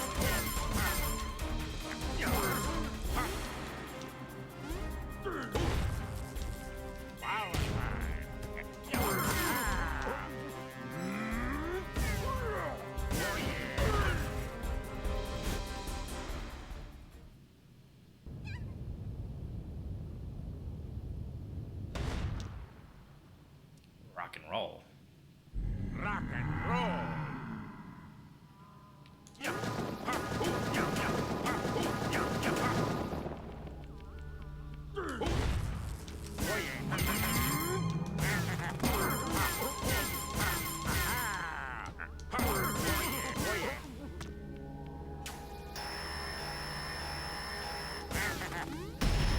Could you DM that to me on Discord?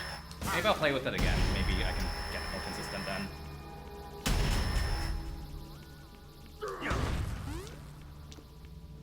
Yeah, I appreciate it. Thanks a lot.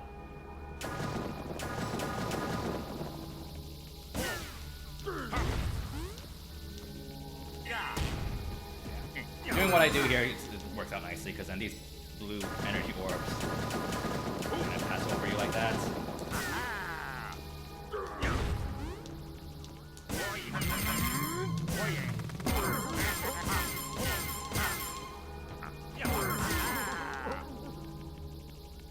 I have seen it, but I don't have a clip to it or anything, so yeah, a clip would definitely be appreciated. Thanks, Buttspot. Probably my butts is easier to learn by seeing. Okay. One, now.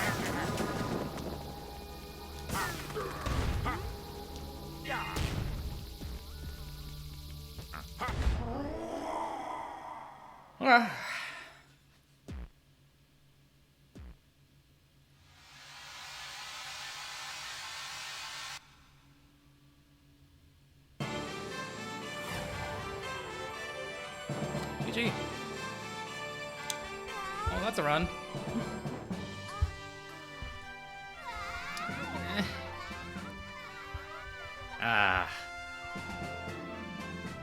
Hot Roderick. For a cycle, Hot Roderick is 17 of those seconds. 17 of those seconds. Okay.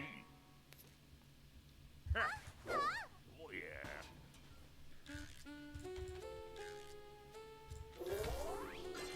Alright, I'm curious what my sum of best is. 122.02. It's 122.02, 28 seconds off. And that's that can easily go to 121 because I have not done a run with the perfect hot Derek strat yet. So that's a gold right there as well.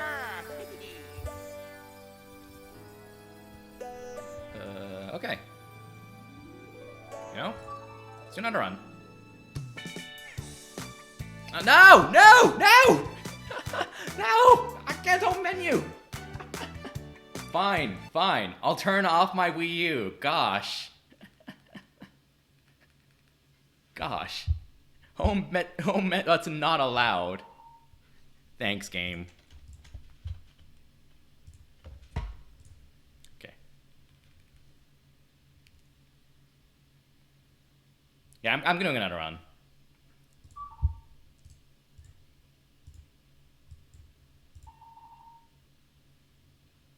It is very satisfying. The credits theme is just very... I don't know what the word for it is. Celebratory? No? Victorious? Maybe? Not really sure. Ah, yes. What is a Wii U? I have no idea what a Wii U is. Can this game just come out on Switch already so we can just all run on that instead? That's gonna be rip all the records, but that'd also just be nice.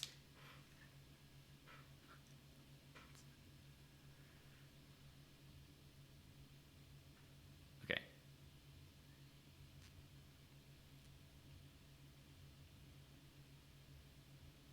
All right. Well, I do have time to get some water, use the restroom because, you know, 3.5 minute cutscene at the start. So I'll go ahead and do that when we start this run.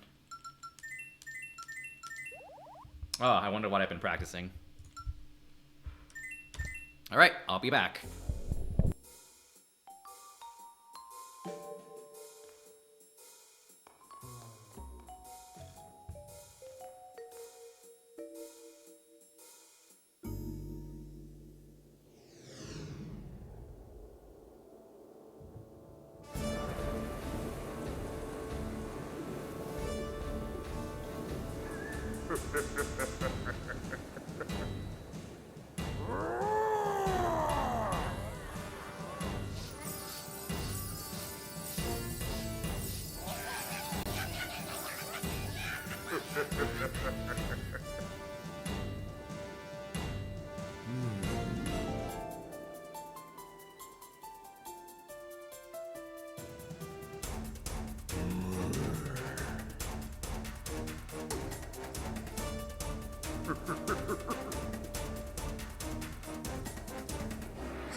Do, bump, bump.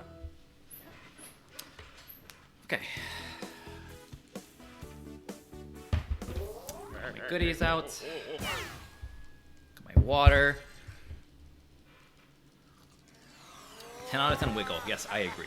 10 out of 10 waggle, because that's what this game is about. Waggle, waggle. This game is absolutely filled with waggle, but I mean, Let's go. it's fine. Alright, more mashing. Technically speaking, you would save time for running, like, I think, any of the European versions because of less text. I think it was a German version that has less text here, which would save time technically. I don't care enough to get that. Just screw that. Like, if someone beats the, like, if someone beats my world record by a few seconds because of German version, that means they could have beaten it without it anyways. So they can have it if they spend the money on that. It's whatever. Oh yeah. No, maybe I should have actually tried out shaking clip before starting out a run. Oops. Oh well, I'll try it out offline. Maybe tomorrow, we'll see.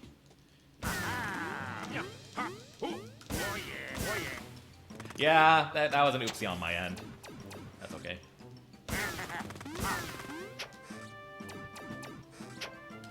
Unless you mean you didn't send it until after the run, then well, I didn't go on Discord, so no one, so doesn't matter.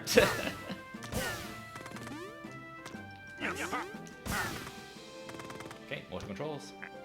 No! No! Ah!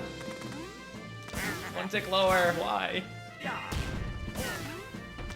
The speedrunner's curse. Now you want to reset, but 3.5 minute cutscene.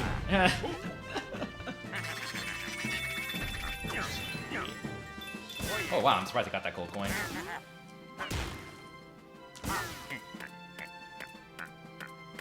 See, like that's not entirely a bad thing in a sense, because like it forces me to go commit to runs. I know, yeah, right? It discourages resetting quite a bit, which I both love and hate. It just feels bad. It is like a really dumb mistake at this time. It leaves a bad impression, both on me and on whoever watches the run. Oh well. That's what it is.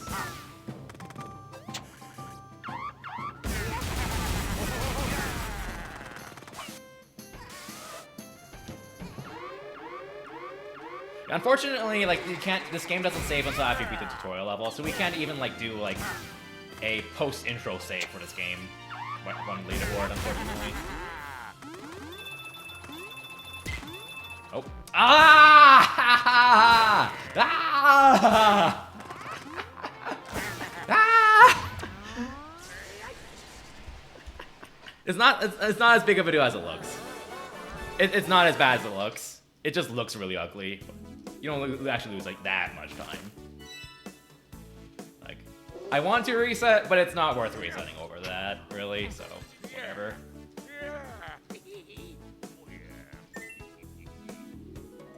But ah!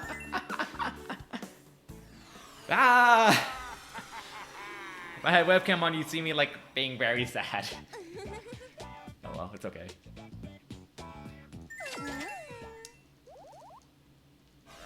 It's all for the wanime. Oh, maybe that should be a hashtag for donations. Wanime. That wouldn't be a bad idea. If like people want to, if anyone wants to donate and get a donation for it.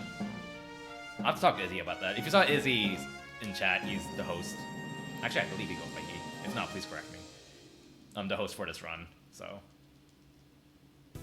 generally pass on the message to him.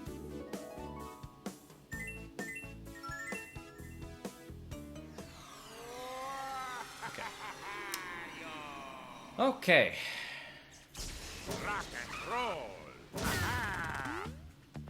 Yeah. Oh yeah. Oh yeah. Oh yeah.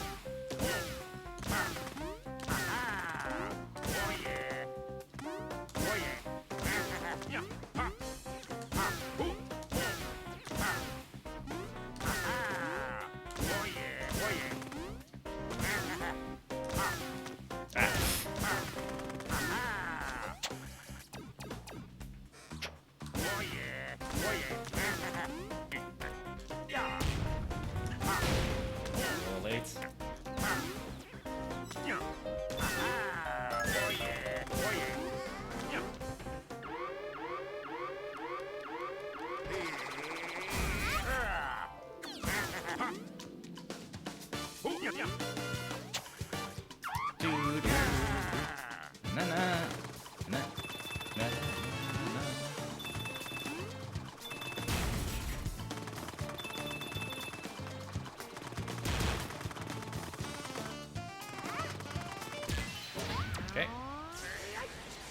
Okay.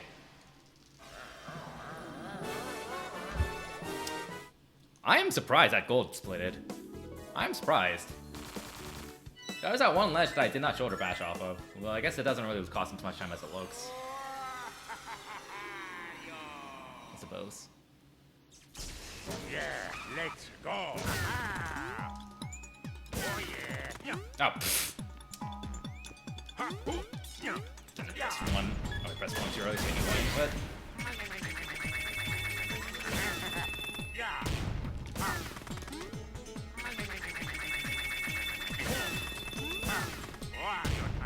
Going somewhere. I like cannons, but I know that not everyone shares that, which is okay.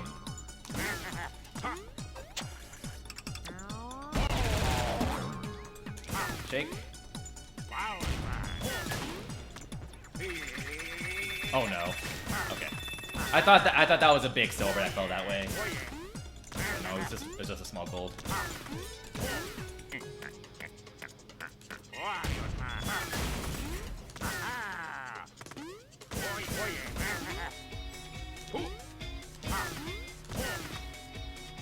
No, cold blasto cannons. That's cute. This game has a lot of cute names. Thanks for the interesting fact.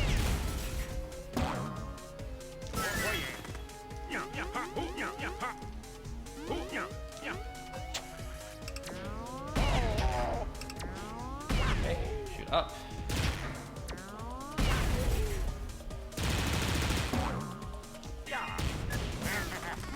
Oh, okay. That happens occasionally, which is ideal technically. To throw you off for that. I have not gotten to frame perfect shoulder bash in a very long time. I don't think I've gotten it a single time ever since I got back from my parents. Which is annoying, but you know, can't be helped. It's like 0.2 seconds of anything to get it.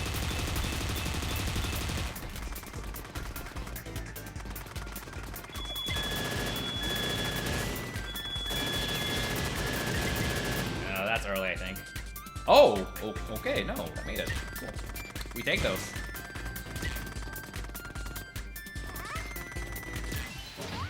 We take those. Okay, so I think we're minus 160. Everyone minus 160.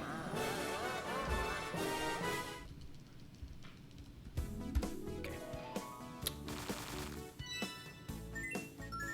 Da-da-da.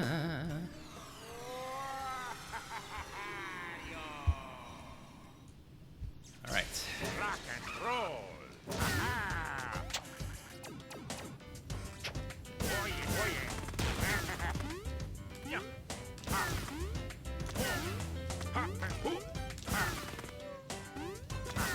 yeah.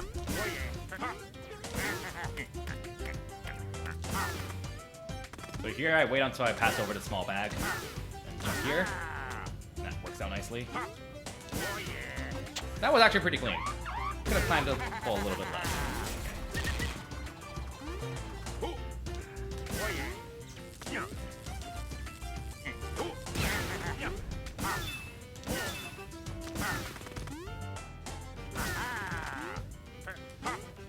Two.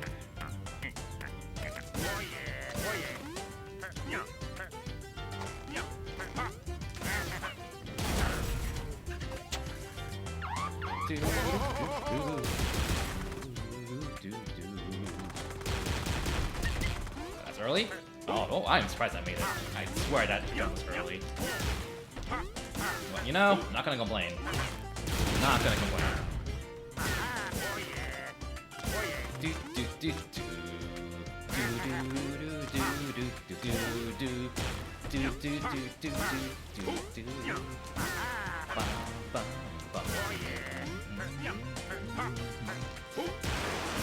I'll make it.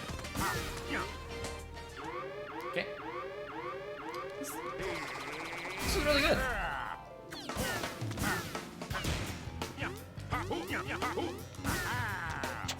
Yeah, save went really well. Only the end of escape left.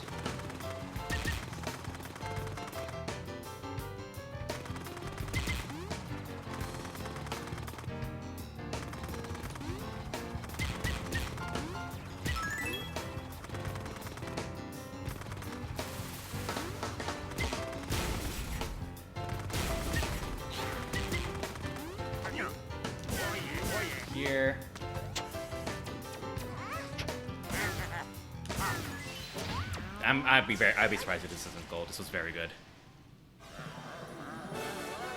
Oh, that wasn't. Okay, never mind.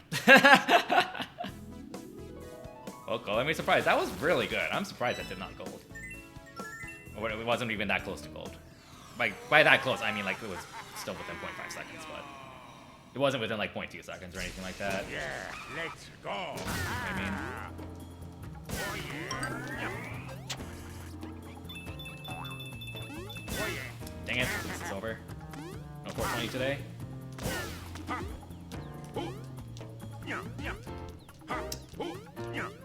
That's too early. Oh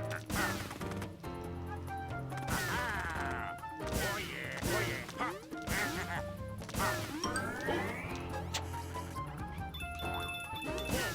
yeah. Yeah, so we had 420 points now if I had a small silver.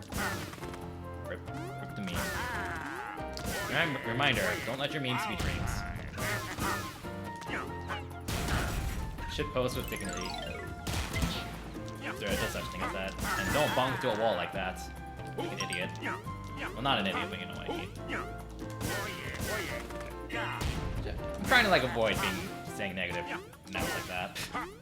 Making a mistake makes you an idiot. No, not really. It's human. I have a bad habit, both towards myself and indirectly to other people too. And that is a bad habit. Oh, fast pattern. Fortunately, we just lost 100 coins.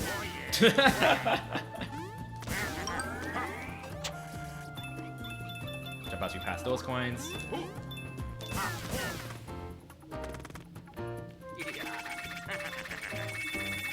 Bruh, that's close.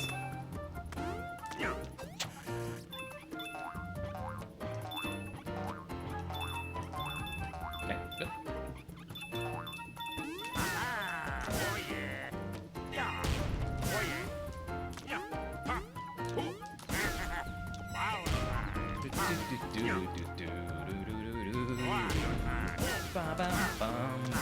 Oh, wow, this has been filled with slop. Goodness. Okay.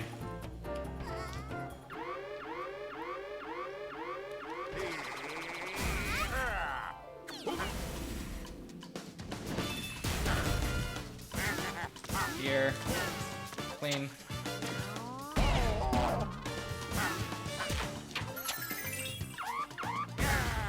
Okay, and we relax.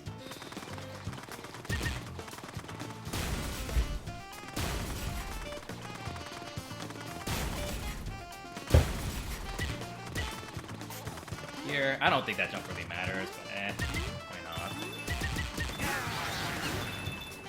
I almost missed that gold. Here, hold down right. Not a clean entrance, but it's fine.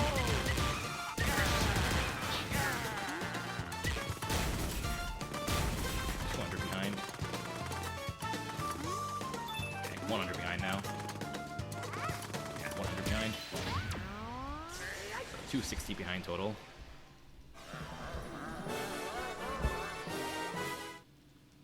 Unfortunate, but oh well.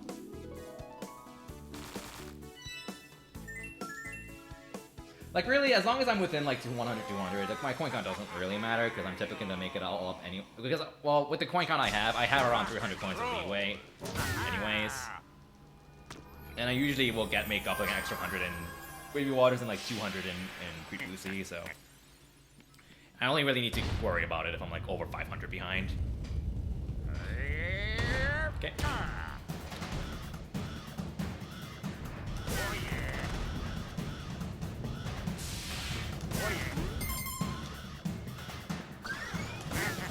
Okay.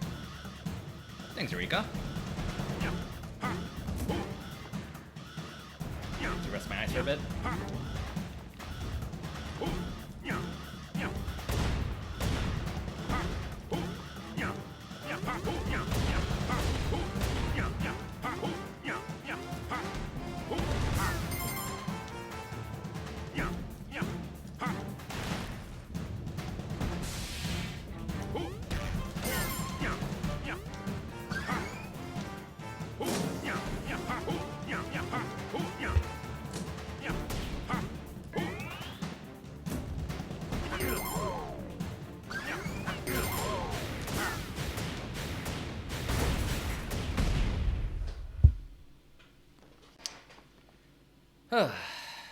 Area 1 down.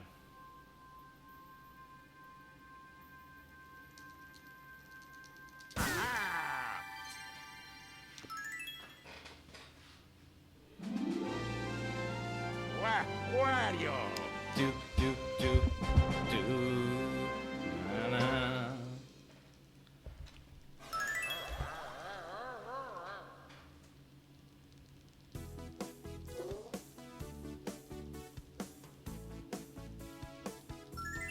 Do, do, do.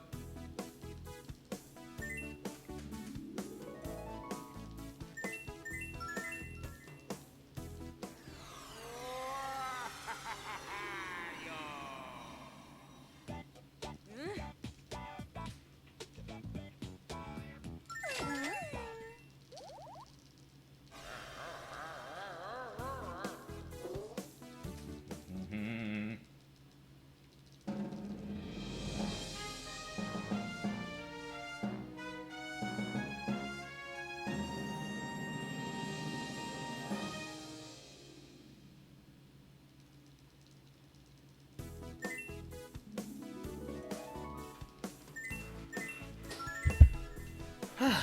Okay. This planes. Let's go.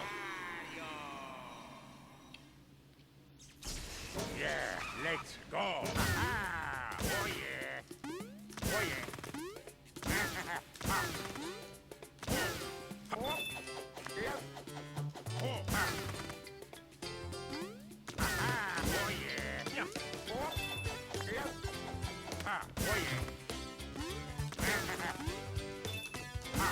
Come on. Just pressed it too early again before Wario landed. Ha! Get it? Wario landed. I'm a very funny person. Okay, that I missed an extra bronze silver.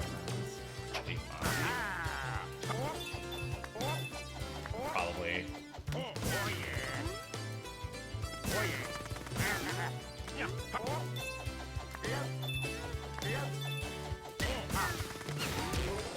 Do do do do do. Rip music. You don't even hear much of this music in 100% because like you do a lot of the stuff, completionist stuff in Escape, unfortunately.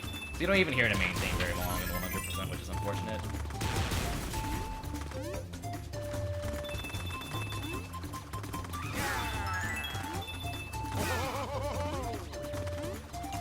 Let's get up the last Bandonero. Oh. I didn't jump. Yeah, I mean, that could have been better. But could have been much worse too.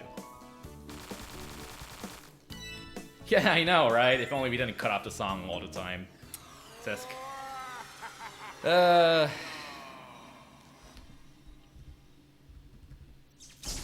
Rock and roll!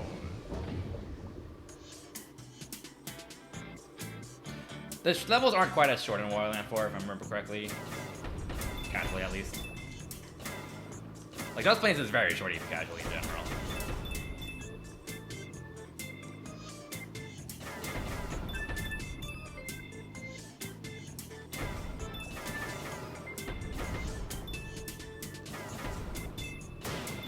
Bronze, nice.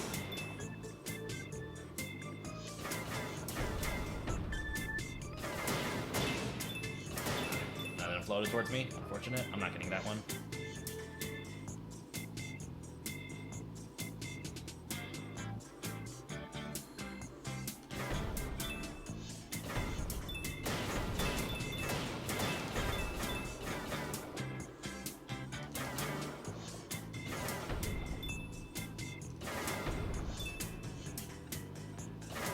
Meow, meow, meow.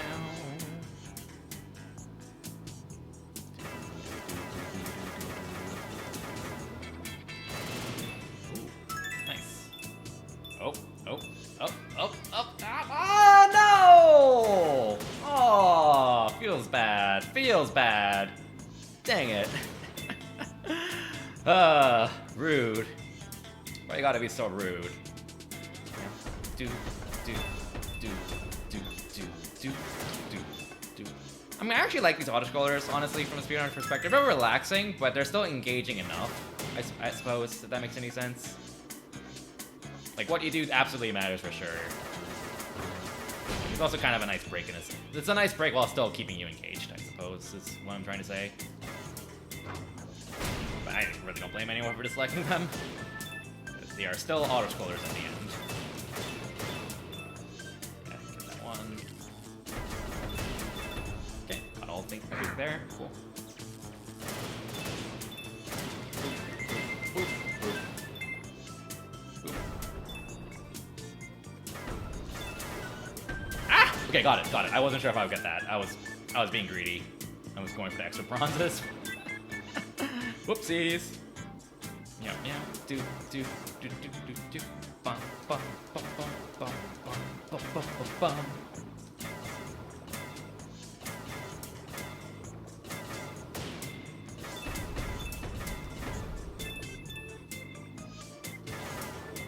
Oh, really?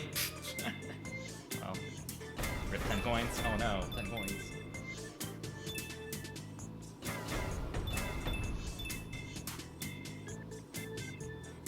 Oh, my local recording is dying right now. Ooh. Yeah, my local recording just dropped a bazillion frames. Ugh. I need to look into that. Ugh. That's annoying. That's why I'm streaming, I guess.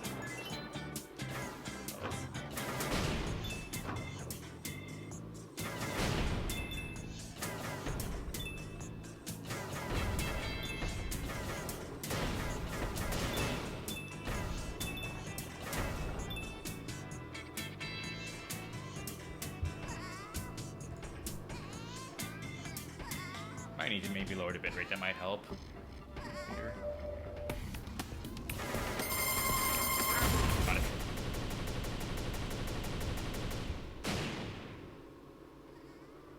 My bitrate's overkill because this is a 480 game ultimately, so.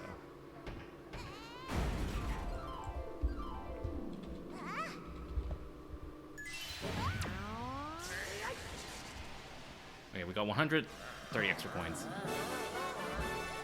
130 extra coins, so minus 130. Thanks, Just Look Luck. Appreciate it.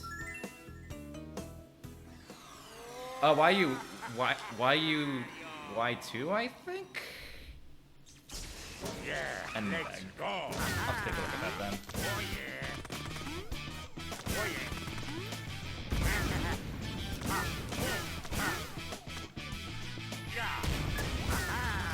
Yeah, I'm a very old-fashioned. I still use Amaranth, which typically works fine, actually.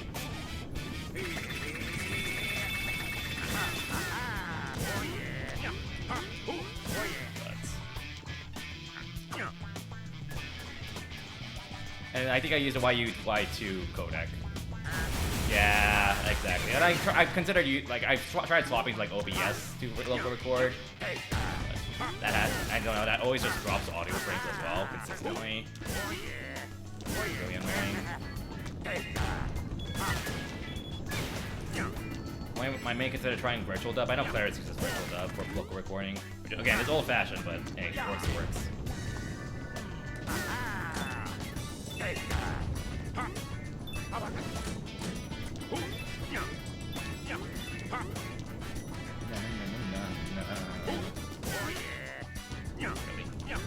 I should still make that. Yeah, I'll make it. Or not. That was I almost made that. I almost made that. Oh. Wrong judgment call there.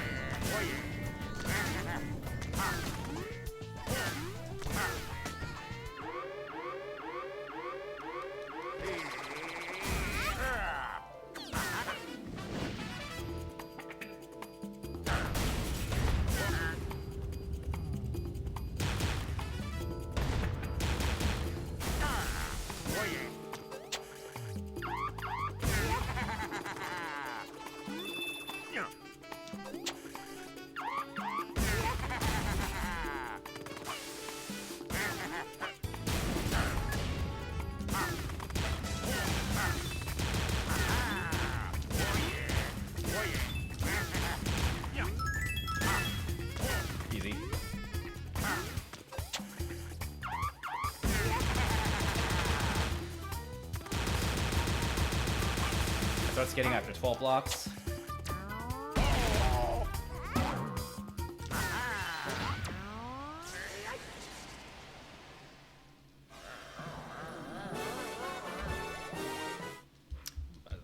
I'm surprised I only lost 2 seconds there. I am very surprised about that. Okay, sure. Rock and roll. Oh yeah.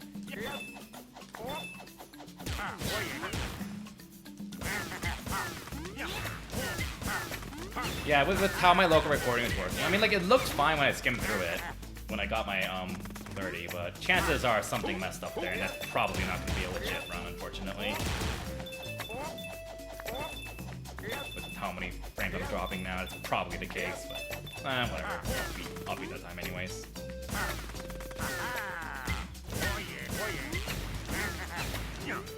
Might be because I had my recording set up for Switch stuff and then running off of Wii U, but it doesn't really matter. Not with HDMI. Either way. I don't know. I'll play with it. My local recording hasn't dropped frames ever since I lost the drop bitrate, though.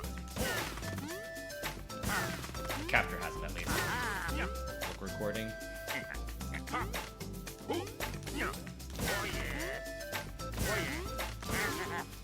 Oh, you can make that. You can jump over that cannon enemy. Barely. I was just a tiny bit too early.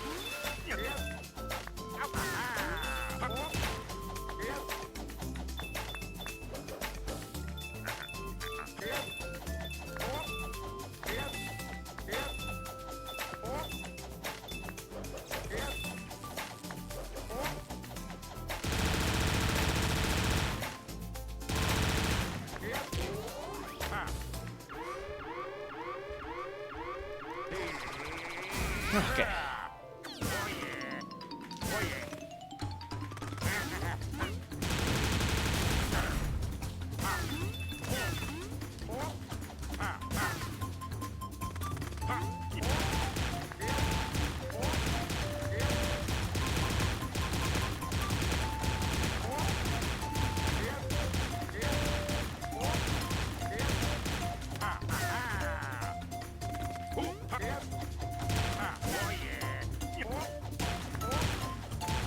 Manipulation here so that Bender never notices me as late as possible. Not this one, the previous one I just killed.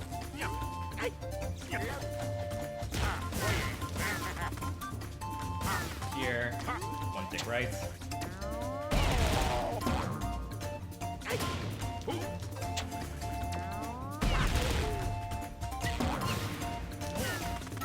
Gain 30 points this level.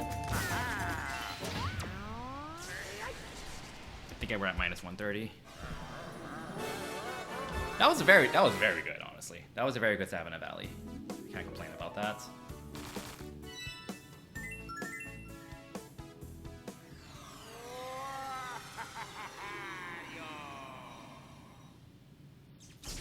Yeah, let's go. Okay, the boss that I need to practice. Here we go. And it'll be very evident that I need to practice this fight.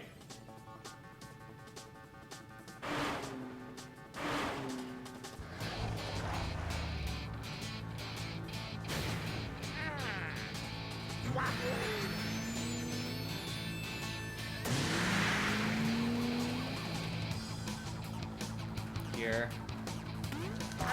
Early. Ah! Dang it.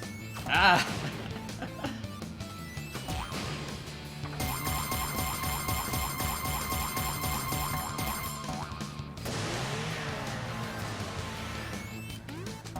Okay, my Wiimote is spazzing out right now. That kind of screwed with me, so rip that.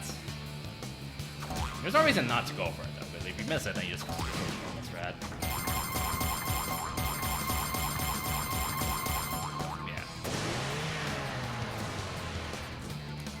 If it wasn't obvious, I need to practice that strat very badly. Kind of had it down this morning, and then I just stopped getting it. So.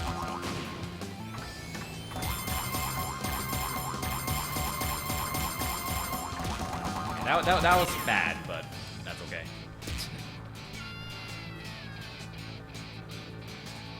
I need to use a different Wiimote. Like, I don't know, it's just this spy specifically where my Wiimote really spazzes out there. It's normally fine with like any other gimmicks, like the unit bucket, so... Yeah. We'll see.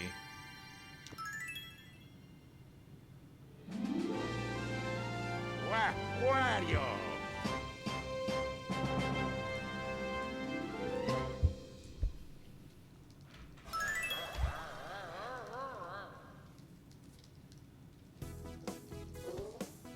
Okay, wreck train.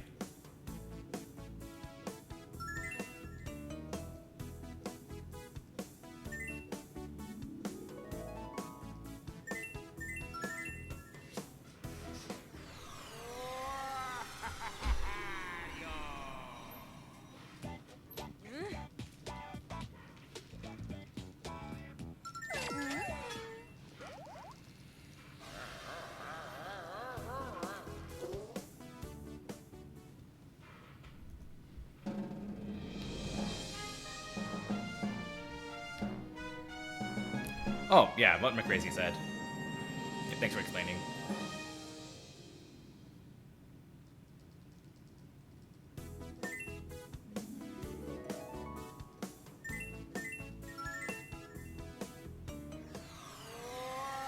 Okay, back train, let's go. Rock and roll. It's one of those spots where you don't want to shoulder bash jump, because if you jump against the wind, that's slower than just going on the ground. It's the opposite when the wind's with you, but that's not relevant for this category.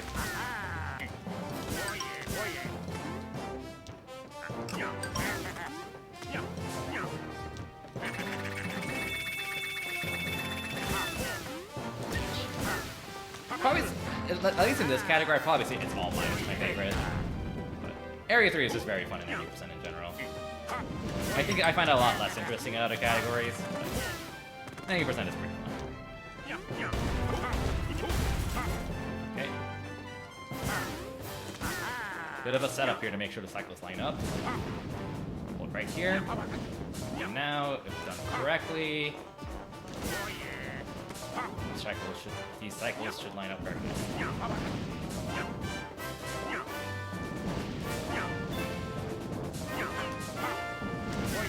we go, perfect. You can do that even more quickly if you skip that gold coin, and it saves like 2 or 3 seconds, but it's so unreliable, and I don't do that anymore.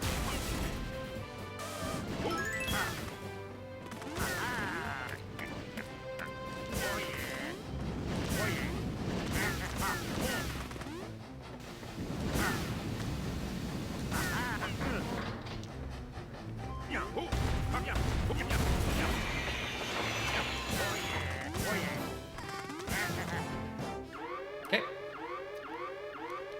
I mean, for me personally, in general, there isn't really any level I dislike. I like this game as a whole. I'll definitely say Area 4 is definitely the least interesting in 90%, but it's definitely better, a lot more interesting in other categories. And I think that's just the nature of the full game routes, really. Whatever you do last, where you don't care about coins, is going to be the least interesting.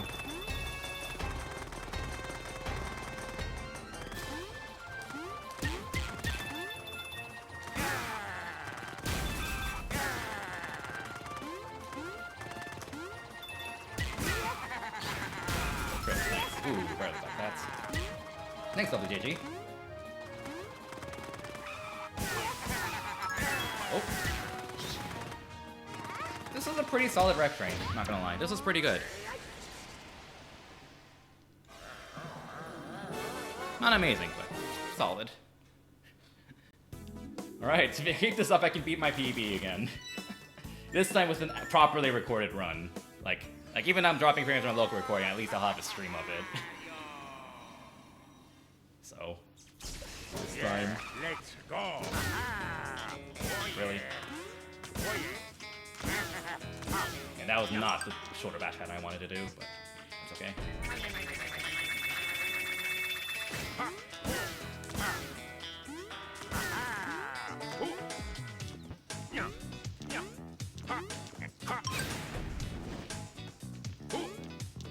Oh, that's not making. Okay, that was not gonna make it when I went for that. That was not gonna make it. I am glad I backed off on that. Rip time, but better than falling all the way down. That was not making it. I don't know why I was gonna go for that. Like, I was early on that conveyor belt. I didn't realize that. This song's awesome. Too bad you barely hear it. Because we're about done with the stage. I submitted multiple. I submitted all state, 80% all stages and all treasures. Unsurprisingly, the others did not get in. Because, you know, this is 80% is already long as it is for GDQ standards. As a 2D platformer.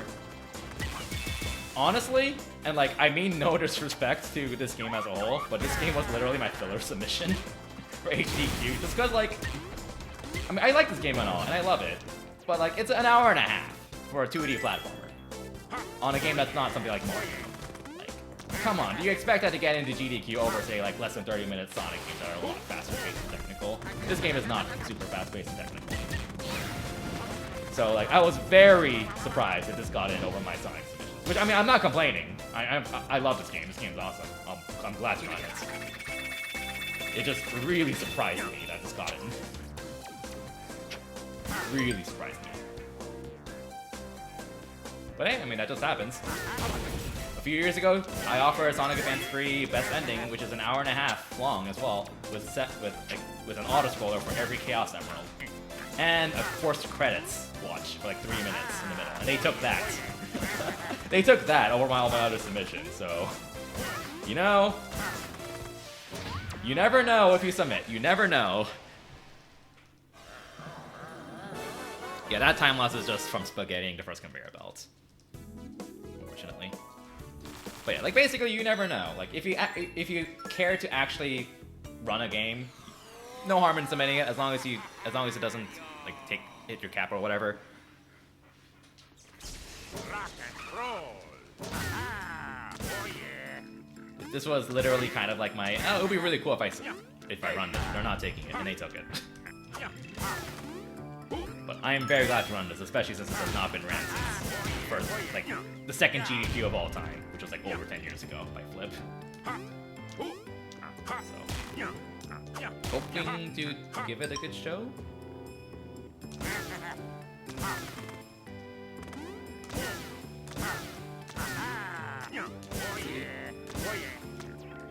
I absolutely stress practice this past week because it's like, oh god, my run's coming up in like less than a week. I haven't practiced because holidays. I feel so unprepared. I feel better now. Now that I'm doing a few runs. This is the perfect game for RPG Limit Break. You're playing the role of Waname. Whereas it's like the opposite when I like for RPG Limit Break because I typically offer Fire Emblem. So it's like the only real RPG series I speedrun.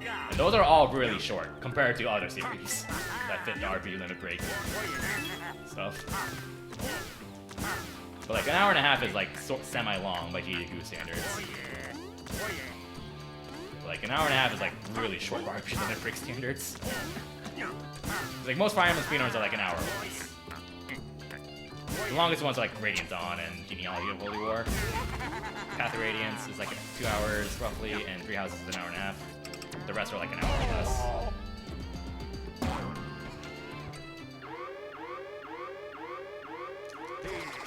It is like extremely loose, although I wouldn't really consider this in a category.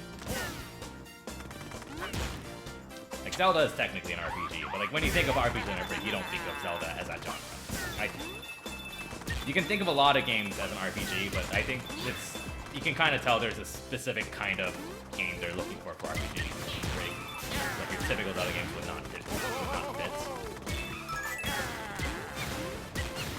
This game wouldn't either. Well, even though it would technically be an RPG. Like 90% of games are RPGs, honestly. Which is why I don't like it as a term, really.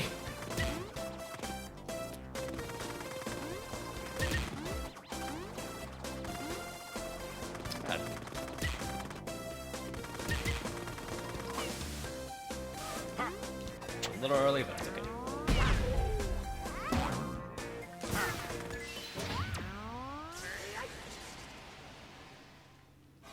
Genres and BS in general, yeah. I don't disagree.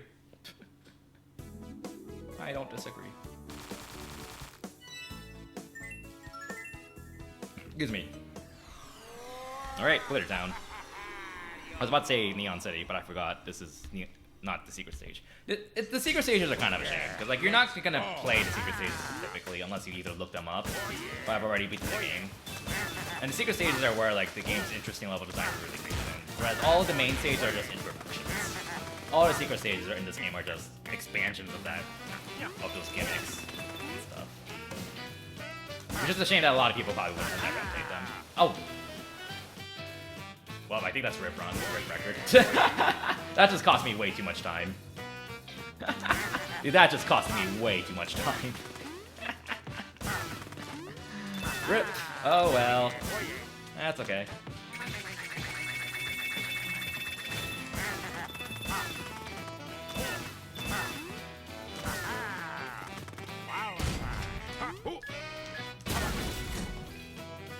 That's probably like 10 seconds. Which I don't think I can recover from that at this point. Maybe. Probably not.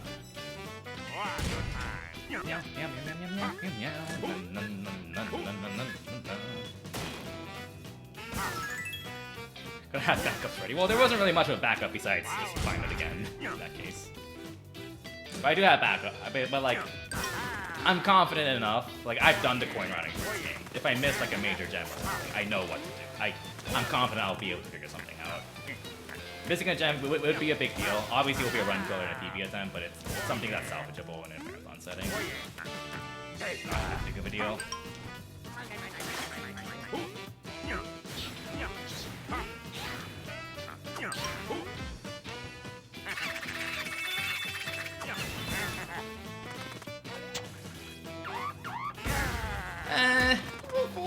We'll figure it out. If I miss something, I'll figure it out. Like that coin bag up there, by the way, for example, is 5,000 coins. So that would be that coin bag right there. Is costs 10 seconds, I think. Not 10 seconds, give or take. It's 5,000 coins, which is half a gem. So that would already cover for half of the gem. And there's another big bag I can get in Stonetooth Cave. I can get that will probably cost me like 10 seconds as well. And that if those two bags alone would cover for a missed gem, for example, wouldn't be a big deal. If there's something minor that I missed, then I can compensate for other stuff too. Like there's a big gold coin I can get at the very end of Bad Manor. That'll give me around 1,200, 1,500, which can cost about a second. That's 30.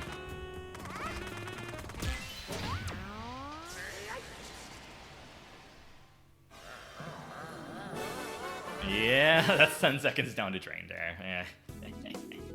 Okay, well, if I mess up Large Fry, I wouldn't really know what to do except restart. Because that fight is such a shit show that, like... That fight normally is such a shit show if you don't cheese it, that you're better off just resetting. By resetting, I mean restarting the fight. Because you can restart boss fights in the main menu. Even if you haven't beaten them yet, which is really nice. Obviously, that's kind of a run killer in the PB attempt, but... It's there if you need, it's there if you need to restart Large Fry to try to cheese it again.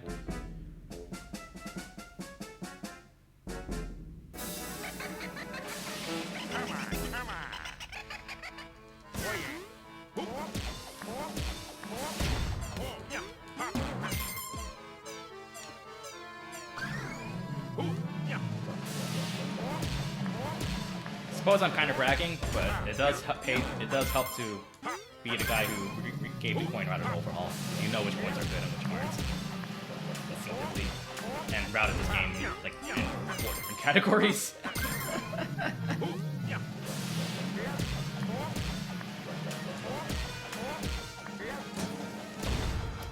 Okay, it's a good bounce. There we go.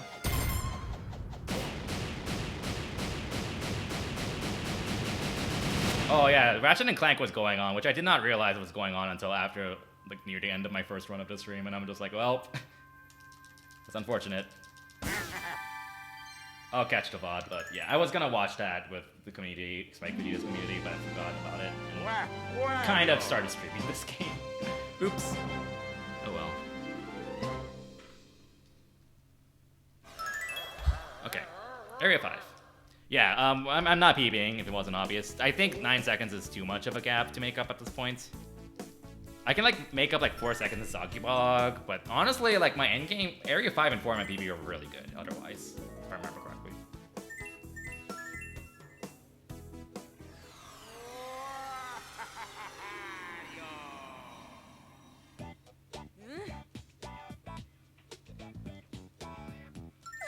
But yeah, like I've routed all treasures and all stages, which have different routes, although they still do the same area order of 1, 2, 4, 5, 3. Any percent does 1, 2, 3, 5, 4.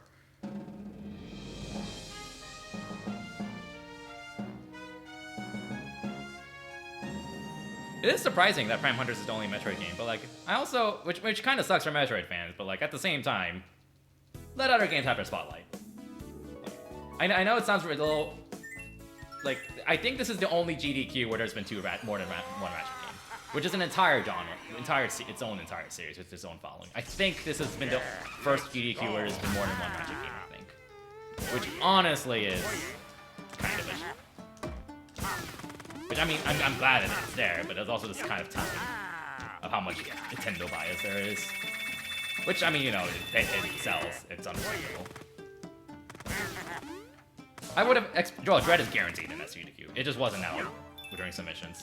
Everyone asks that. Why isn't Dread in AGDQ? And it's because it wasn't out during submissions.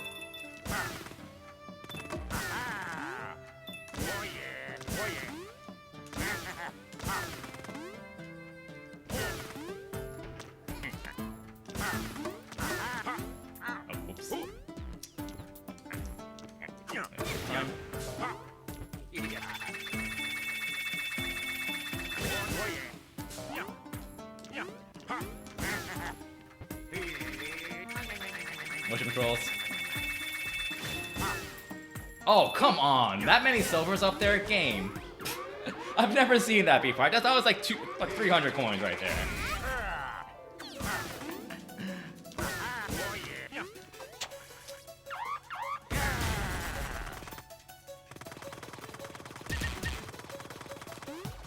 Oh. See how my coin count looks after this. I actually have to care about it.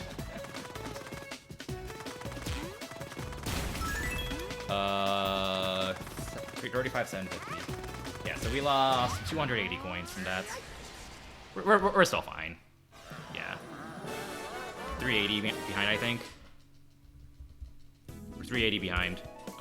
We have 370 coins of leeway, so if we make up even 10 coins in KirbymastaH, we're fine. So, yeah. If I don't have enough coins, then I'll get the big coin at the end of that manner. Well, or I can get an extra small silver in slipshot slopes. We'll see. All right, thanks for chilling, and thanks for the tips too. Have a good night. I'm surprised you're still up because it must be super late for you. Yeah, thanks for chilling. And see you around.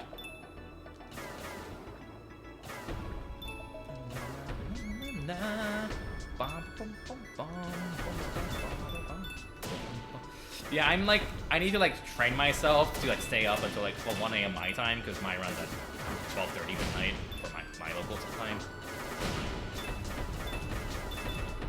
I think that's like 7 a.m. for you. So I need to like just be ready to do a run that late, basically. I'm gonna like try to sleep at like 1 a.m. or later every day this week. It's just a kind of an awful time for me. It's better than like 4 a.m., which I have absolutely had runs at like that time before, which sucks, which really sucks. But you know, some runs gotta be there. Someone's gotta take the hit. Oh, nice. Didn't actually mean to intend to get that, but sure. Yeah, I'm Central Time. It's almost 7 p.m. for me.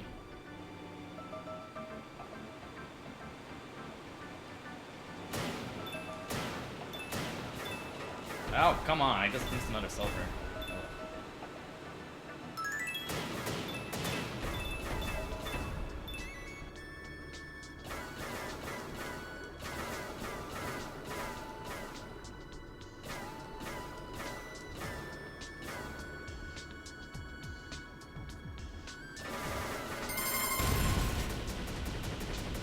Ugh.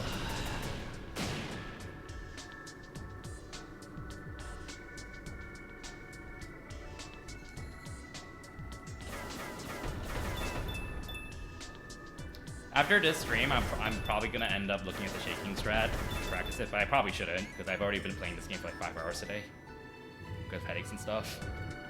So I took half the day off today because like it was not in the mindset to do actual work. But I probably shouldn't because I don't want to overdo it. There is such thing as overdoing practice. My thumbs are also definitely getting tired from pressing buttons in general. Don't want to overdo it too much. Who would ever overdo practicing for a run and then have to back up their run? Who would ever do that? No one would ever do that for a Kirby Campus Curse. Nobody would ever do that. If it wasn't obvious, I'm talking about myself from like 7 years ago. Which worked out for the better, because Glorious Liar did a fantastic showcase of that game years later, so.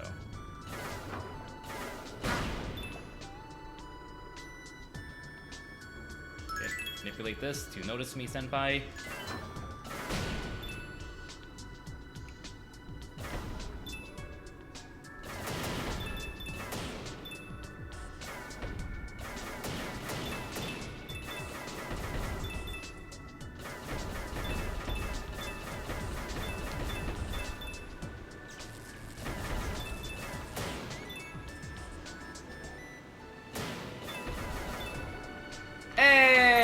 Cut the snipe! Got it again! Yay! Oh my god.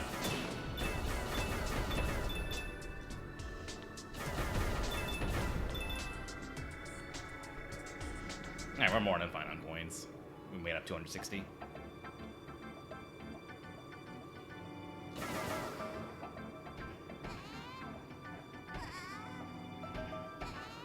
Oh, I'm not streaming more after this. I'm cutting stream. Probably.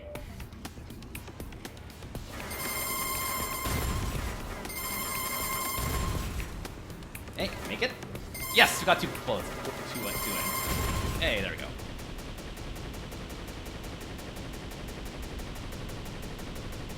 Or maybe I'll stream rating it on after this. Maybe. Completely different crowd, so like, but whatever. It's not like I'm a full-time streamer, so I don't really need to care about viewer count that much. That's why I don't want to be a full-time streamer, really. I actually partially kind of considered that at the time, but I'm like, no. If I were, then I'd be kind of forced to keep streaming Metroid speedruns, and like a lot of you probably don't even remember when I actually speedrun Metroid seriously. There's a reason for that, because I definitely got burned out and or just wanted to move on to other stuff. Let's go. Oh yeah. I'm glad I did.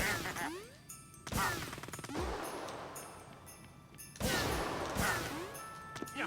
Oh yeah. Oh yeah. Ooh. Yeah. Wow.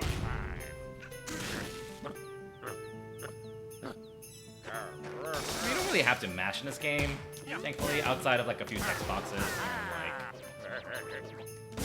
few bosses and the water bosses, but like that's not really too big of a deal. I actually see the mashing in those as not just raw mashing, because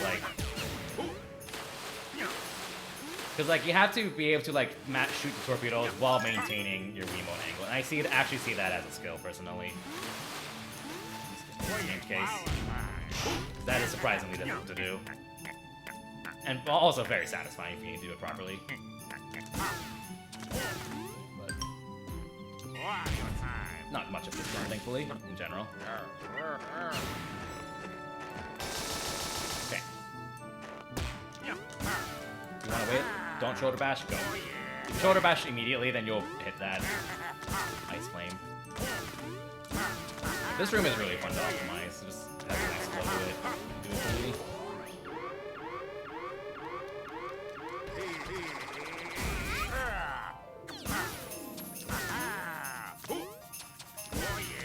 Yeah, Dread, the creator community recently allowed unrestricted turbo, which I mean, I'm fine with turbo.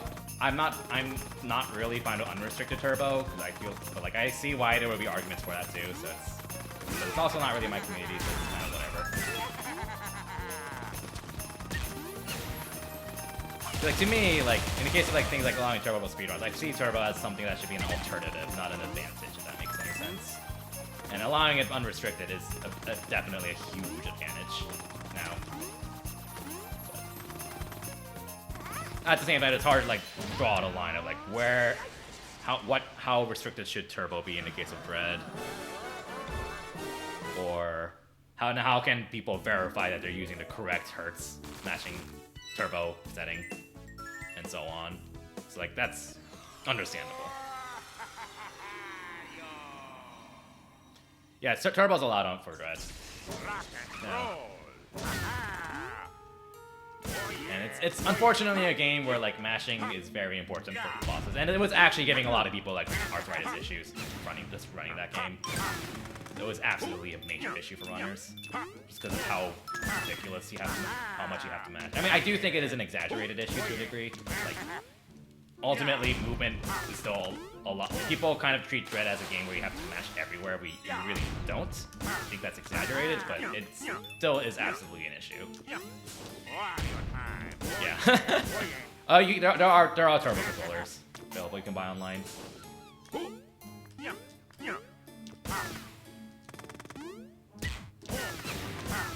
Like I've seen people like talk about like treat Dread as like a game where you're constantly mashing the entire game, and that's just not true, honestly. It's exaggerated, but that doesn't change the fact that it's still absolutely an issue.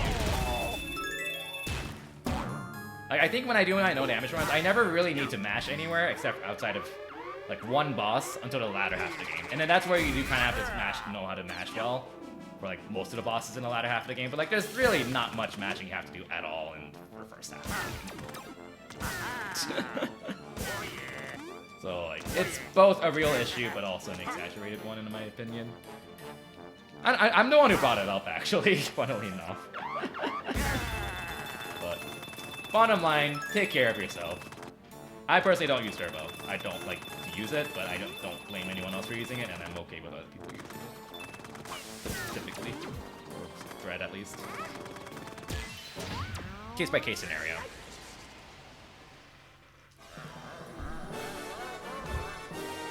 You can do the pre-Wario section without damage. You can do it pretty consistently, actually. So I definitely see allowing turbo as a big plus for Dread community. I don't see allowing uncapped as a plus, but that's a slightly different issue. Let's go. Thanks, Curly. I will need it. Speaking of good luck, well, there's no actual luck with this boss, but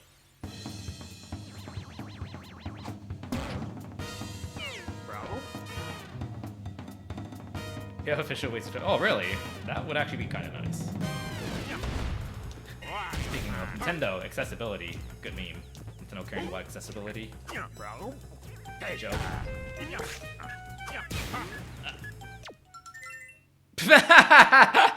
Rip. That shouldn't happen early. I feel like that shouldn't happen early. His mouth was definitely open. Oh well. Yeah, I think WJG said, what would you do if you messed up somewhere? Well, that's what would happen. I must have just fired it a little early. Nintendo accessibility don't mix. Yeah, they really don't. They really don't.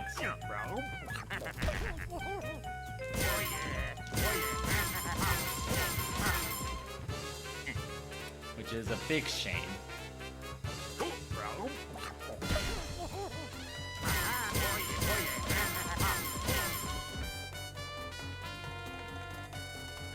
Like it's like sort of understandable with the Wii era that they really wanted to push for emotion controls, so like sure I can kind of excuse that, but afterwards it's like Mario Odyssey.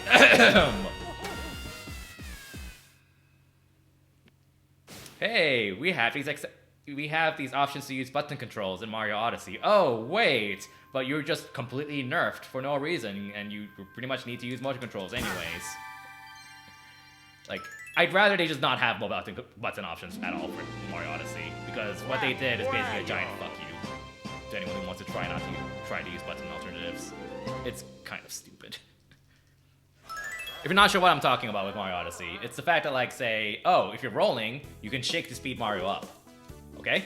Sure. There is an alternative. You can use the button mechanic, where you can press a certain button to also speed up, except that speed up is just arbitrarily way worse than the motion control version. And that's just the general pattern for Mario Odyssey. Like, every button alternative is just gameplay-wise worse. For no good reason. Besides just the giant fuck you. It's really dumb. That right there is just clearly Nintendo's big stance on accessibility. It's really dumb. Like, yeah, it's really dumb.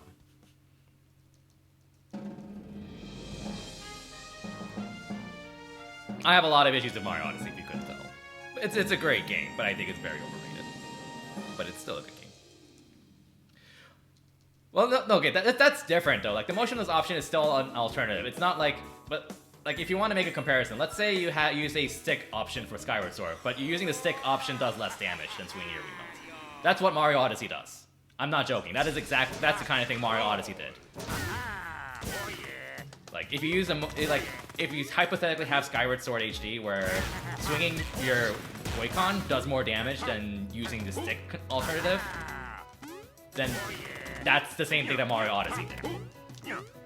It's different from, like, saying, oh, this just gives you less, this just feels different or awkward. No, it's just an outright gameplay nerf to use the alternative. That's what Mario Odyssey does.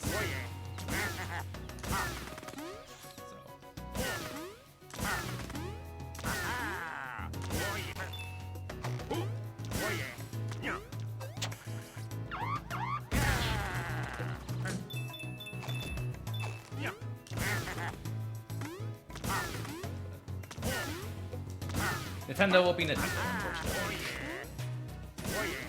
Nintendo will do Nintendo. I say that as I speedrun a Wario game with motion controls.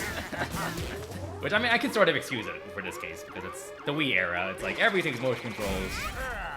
They really wanted to show it off, and it's like, well, yeah, it sucks with accessibility. Like, I get it. They just wanted to show it off. They should have learned their lesson after the Wii to have more options, but they do a great job of that afterwards.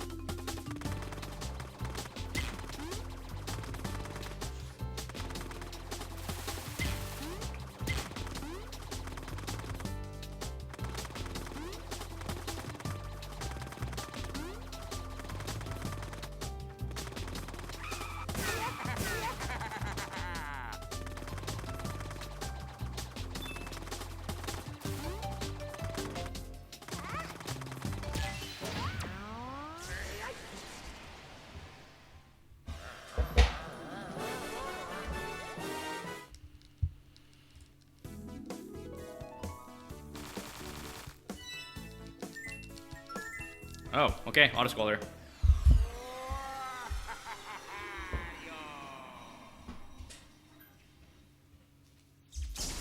Yeah, let's go. Time for a standing break.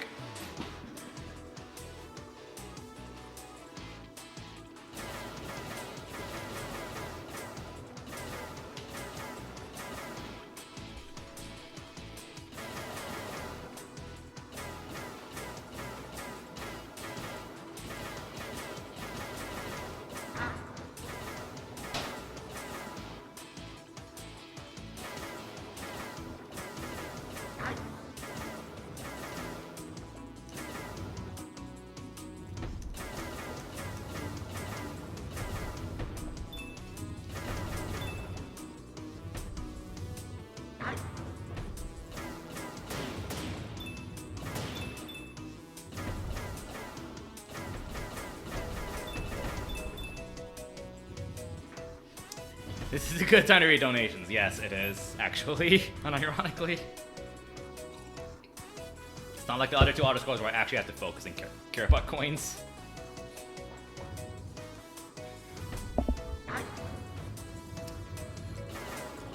Ugh.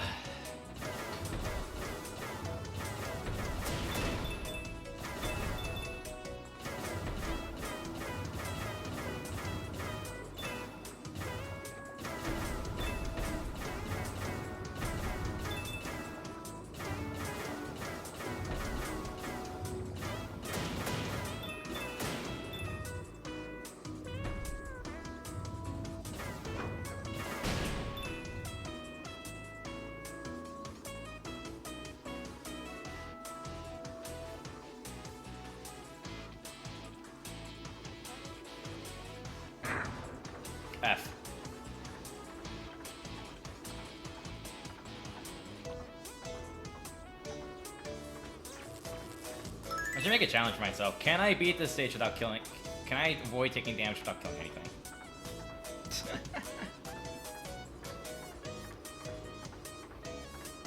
Oh. Okay. It's out. Yo, hey!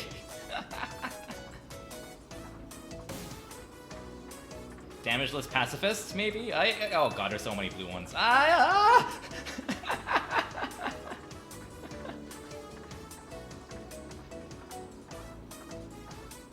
I think auto-scrollers for this, like, if you're gonna make an auto-scroller, this is the way to do it, honestly. Like it's a way, it like limits your way of like accomplishing a mission, like getting your coins and stuff like that. And like, I actually appreciate that, if that makes any sense.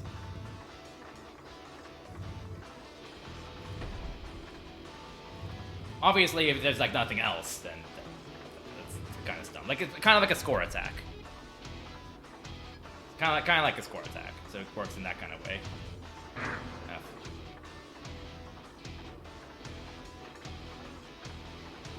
Like obviously it would be super like if you're doing like a coin attack for this game, it's generally really trivial because you can just take your time with everything. But like with these auto scrollers, it's actually takes a lot of skill to do so because you have to know where all the enemies are, you have to react to them appropriately, and etc.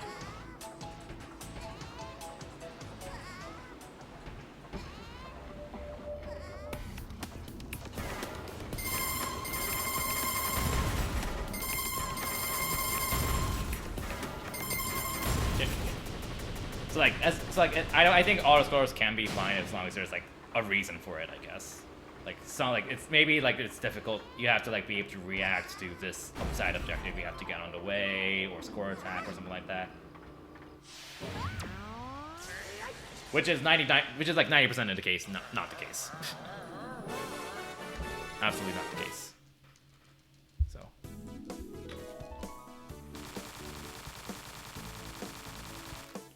We don't need coins anymore. We're done with coins. I forgot to answer that question.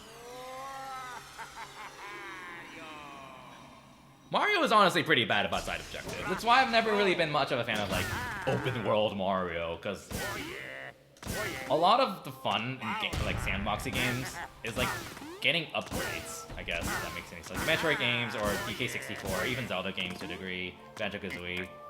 But like in the Mario's case, there isn't anything like that. The closest thing to it is like the nozzles or the caps from Mario 64 and Mario Sunshine. But like that's not really, that doesn't even do that much, relatively speaking. The one thing that Odyssey has that's like locked behind an upgrade is post game, which is honestly really bullshit. Because it's like, well, there's all these moves you can get, but you just can't get them until you arbitrarily beat the game, and then they just get unlocked. And I found that very stupid. Like I realized that after the second world, where I'm like, there are way too many moons. Like there has to be something really dumb where you unlock them post game, and I was right. So therefore, I was actually incentivized to not bother exploring Odyssey, because if you explore Odyssey before you beat the game, you have to re-explore everything anyways if you want all the moons, which is dumb. You should not have to do that, unless there's like an upgrade you're re-exploring with, something like that, to take advantage of. In other words, not Mario. Galaxy's different about that because the green stars are like a challenge, if that makes any sense. They're supposed to be like an extra bloated challenge. It's not the case with Odyssey where it's like, oh, there's this random moon you can just get at the start of the game now, as long as you, at the start of this world, as long as you beat the game. It's not a challenge at all, it's just an arbitrary lock. I think it's really dumb in Odyssey. And that honestly like killed a lot of my reason to play the game more. When I realized that you don't want to bother exploring, because it's literally a waste of time when you're being playthrough.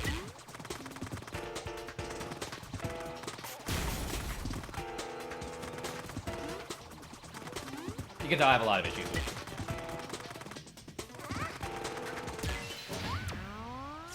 Purple coin comments in Galaxy 1, yes. Okay, yeah, those being post-game is pretty simple. I don't disagree. I think green stars are a little bit different in that case, but the purple coin comments, yes, they're kind of the same boat as about a half the moons in Odyssey. But, hey, that's the game we got. We're probably gonna get more of that. I actually, I actually sold my copy of Mario Odyssey. Like, I enjoyed it, but I don't think I ever want to play it again. It's just not a game I really care to replay, honestly. So I literally sold it. It's a good game, but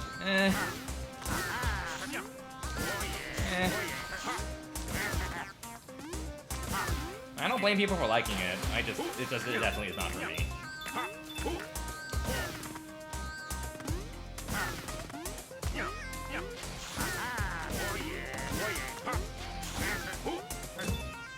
So like, I was never really much of a fan of like Explorathons and Mario for that reason. Like Mario games, it's like, well, you unlock this area by beating this level. Cool. Whereas in like Banjo-Kazooie, it's like you unlock this area with this cool new ability. Sweet. That you can also do with other areas too.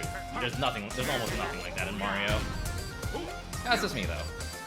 So like that's why I like strongly prefer the Galaxy games, because it's like it doesn't like it's not like an Explorathon kind of thing, but it's just a level. You just beat these levels. You're challenged by this level, you beat it with platforming. But I do think if we had a Mario game that had like Galaxy-like levels, but a hub like Sunshine, I think personally for me that would be ideal. Yeah, maybe each your own. Yeah, this is not for me though.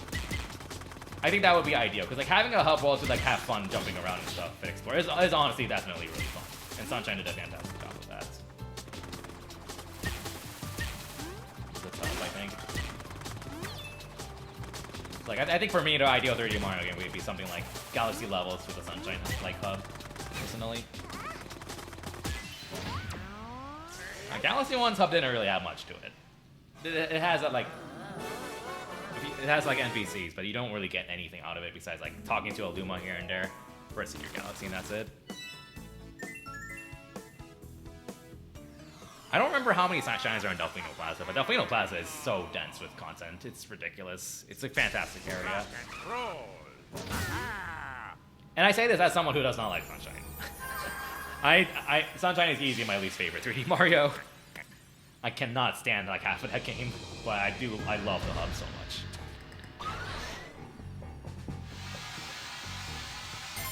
Yeah, that's fair, Dave. If you put it that way, then yeah, that's fair. I mean, obviously that kind of feeling doesn't really matter to me, but I can see why that would matter for like kids and stuff, especially. Like not if you put it that way, then yeah, that makes sense.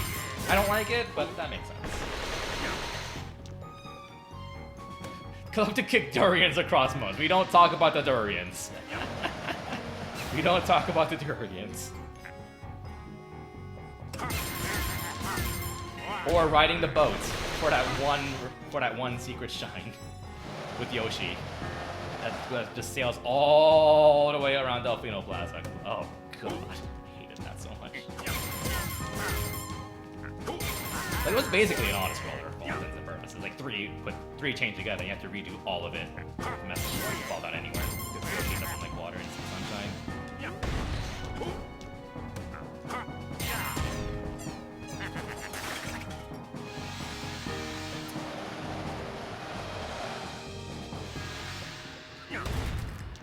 I like how I'm doing this boss while talking, because even though this is like a new strat for this boss, I'm just kind of doing it while talking about Sunshine. So which I guess is a good thing, because that means I can kind of do this fight without thinking as much now, because I've practiced it enough. If only that were the case for Hot Rod Eric. Still having a lot of issues with that fight. Ooh. But no, Sunshine's hub is like, I love Sunshine's hub. It's very fun to explore, find stuff to screw around with, etc. Also, I didn't forget to split. Oops.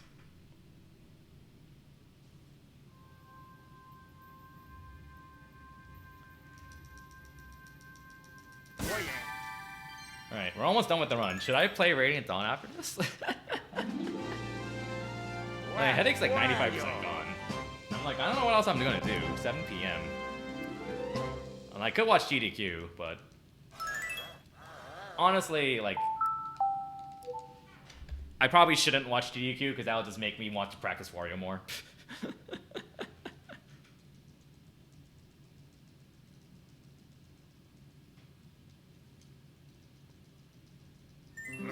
Oh yeah, that reset's intentional, by the way. It skips a cutscene.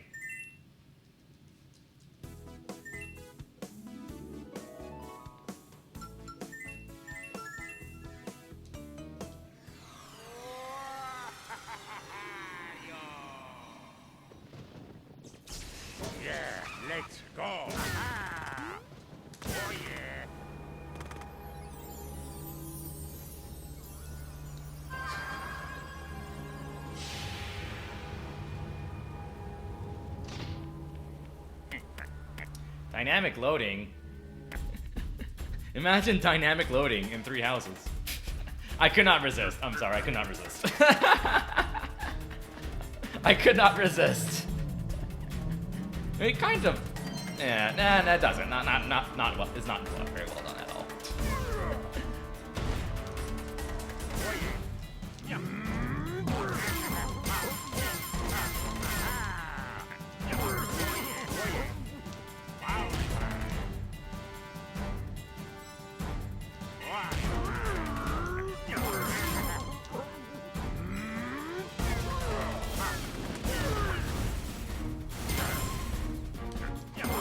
Fight is so fun, honestly.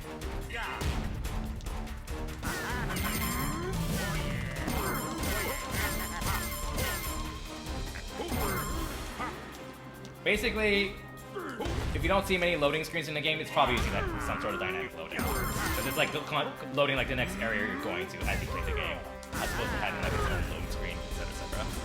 Basically.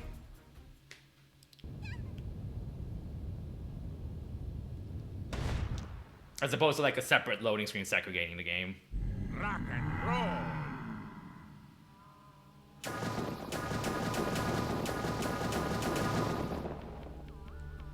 Jak and Daxter is a great example, by the way. At least the first Jak and Daxter game has like no loading screens, 0, anywhere. Like the world is very fluid because it's constantly like loading up the areas you're going to next. It's a very fluid world. So Jak and Daxter is a fantastic example of that. I've never played Jak 2 or 3. I should at some point. I'll probably enjoy them despite how different they are, I feel like. But Power time.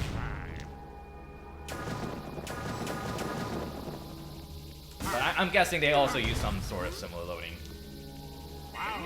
Like Jak and Daxter 1. But not too. Yeah, like people are very divided on the Jak 2 and 3. Like a very different topic from Jak 1. I mean, I have them. I just never played them yet. Okay.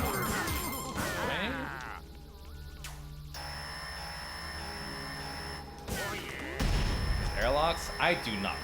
So I'll have to like see a video of it or something. Because honestly, like, I've only played Jak and Daxter once. So I'm not familiar with it. I'm sure I've seen it before, but don't know it off the top of my head. So obviously there are going to be people familiar with it. I did it once, like 5 years ago. I actually streamed some of it, actually. I think. GG. Oh, Jak and Daxter 2 and 3 have airlocks that are very obvious load transitions. Well, that's unfortunate to hear. Would you believe that this is only 10 seconds slower than my previous PB? My previous record was a 1:23.06. Would you believe that? Which was bobbed like 2 weeks ago by McCrazy, and he got a 1:22.57. God, and now it's like we're here. It's like 47 seconds of time lost, and I'm only within like 10 seconds of my previous BB. The power of practice and new strats, especially Bloomsday. Especially Bloomsday. Goodness.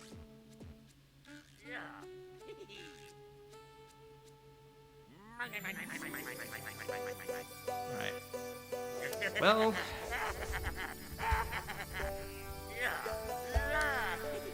Let's see. I don't know what I feel like doing, honestly. I mean, I could do another run, but I probably should take it easy, honestly. I should absolutely take it easy.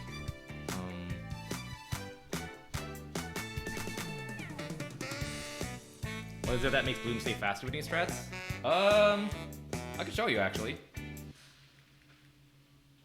I could show you.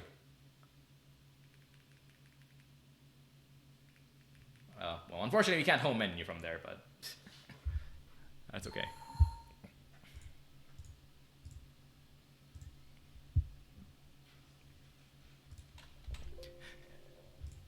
What is a Wii U? Who knows? Who has a Wii U? Oh, come on. Some of Best is almost a 121. So close. Yes, that is a Kirby game, you see.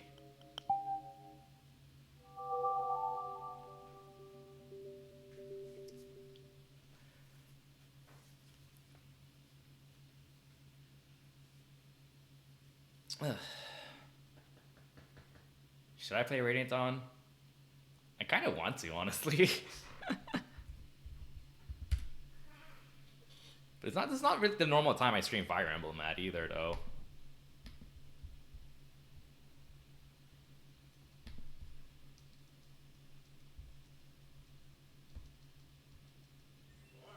Wario time. Okay, yes, I can show.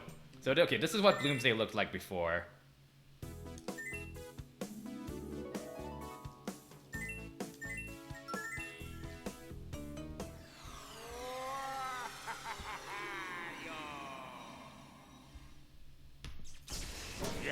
Let's go.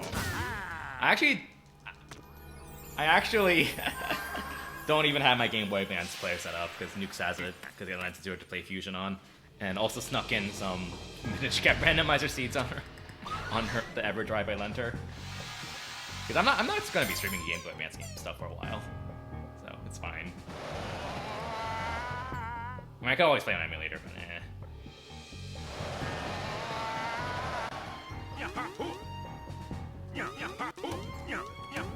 So yeah, okay, this is what the fight looks like. So this is normal. So you wait with this, and then this is the previous strat. I hit here immediately. Because that skips a waiting phase. So this is the previous strat, by the way. And we wait for a Scorpion.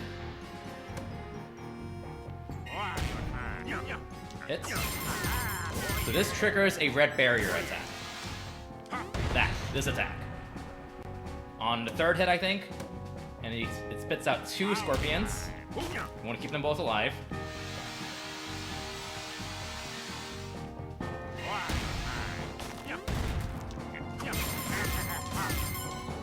You want to wait a bit. And then the strats converge here. And then we see this attack here, which is where you see the snipe. Oh, pretend that hit, okay? So the main thing is the double Scorpion attack with that red barrier. That attack is very long, if you noticed. But instead, what we do now is we wait even longer. Because we basically wait even longer to try to skip that attack. Because I believe it's the force attack that triggers it. Fourth hit. So you pretty much want to try to get a setup so that we can kind of skip that. But you have to be really fast about it.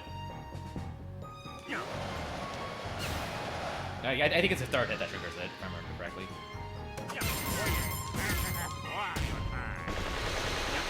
So yeah, so if I hit him now, that will trigger that giant red barrier attack. So I'm not gonna hit him yet. Oh, I pressed down. Okay, basically we don't want to hit him a third time until we have an extra enemy on screen to try to skip it. So I'll try it again. I accidentally pressed down and dropped the Scorpion. This fight just got a lot more interesting in general, though. But yeah, so that's the first hit. This second hit, wait. We don't want to hit him yet. Wait. It's just how the attack patterns work out, where you want to just wait even longer. And wait for the Scorpion. Let's go. Stun it. Keep it alive. Then we wait.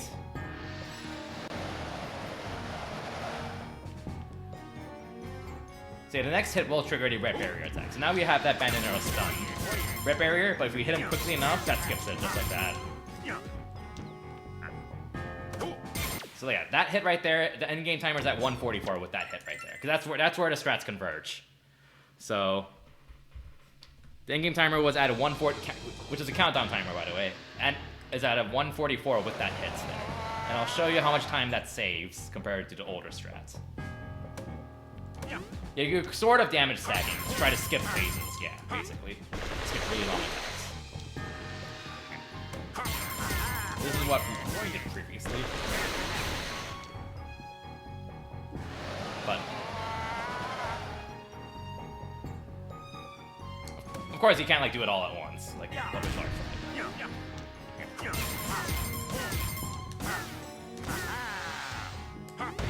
This is the long attack.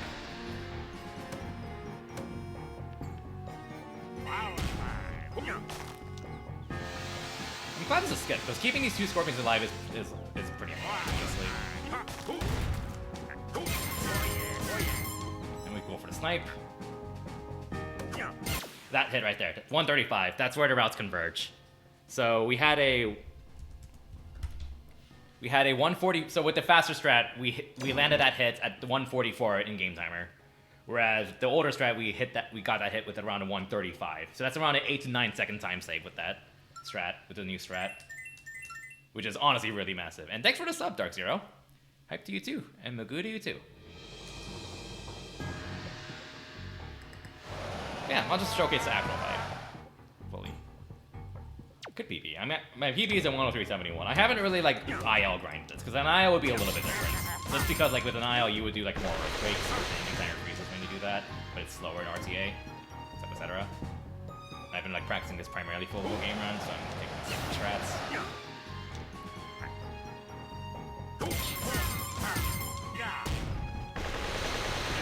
Okay, wait. So yeah, like to note, previously my ILPB was a 55 typically a 55 seconds, if you want a comparison, with the previous strat. So the fact, and this is a countdown timer, keep that in mind. So the fact that my PB is a 103 without having IL grinded this at all, it means it's like around 8 seconds of time save, which honestly is a lot of time for this kind of game. Got it. You have to be very fast for that though. If you wait a little bit too long, then he's gonna do the barrier attack.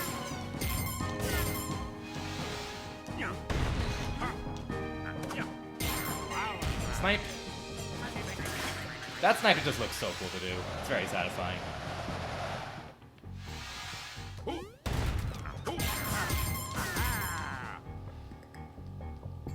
Can't do it again, unfortunately, because we don't have another spare bandit arrow to bully. So yeah, that snipe I did skips this attack, so it saves around 2 to 3 seconds. That was learned. That was something that was new as like a month ago, roughly, which my old PB did not have. FYI. Hey, ILPB, 104. Hey. The record is a 107, I think, by Imprisoned. Which obviously you're a lot more aggressive with like your shots and stuff to cut down time. But obviously you don't really want to do that in a full game run because you don't want to take risks like that.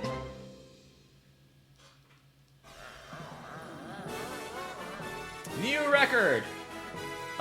Yeah, also don't look at my point count, please. I might have played this game on this file too much.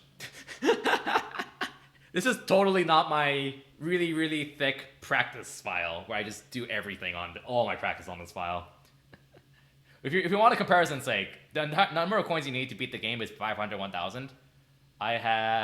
This file has 60 million. So, yeah, I might have practiced a lot. Just a little bit. Just a little bit. But yeah. Alright, well, I've been streaming. I've done 2 full runs. One of them beat the previous record. One of them, the first one was not a PB, but it did beat the previous record again, so that's nice. Yeah, that's what practice is for. And the other one was not so good, but it's still within a minute of my PB, new PB. Which, unfortunately, like my new PB, the splits you see might not be legit, unfortunately, because it was an offline run, but I think my recording dropped a lot of frames. Like, there's like 4 seconds that I can't explain. Missing the last split, but like it's not missing in the video footage either. So like, I don't know, but like live split's obviously fine, because it matched up with my splits with the previous 2 runs I did too. So I feel like there's something messed up with my local recording, so my new run might not be legit, unfortunately. Or rather, not have like a proper recording for it, or proper proof. Which is just unfortunate, but I'm gonna beat it anyways, so. I'm gonna stream every run I do, just to make sure, in case something like that happens, so. Like, there was just literally a D-Rust run and that happened. I just happened to be local recording.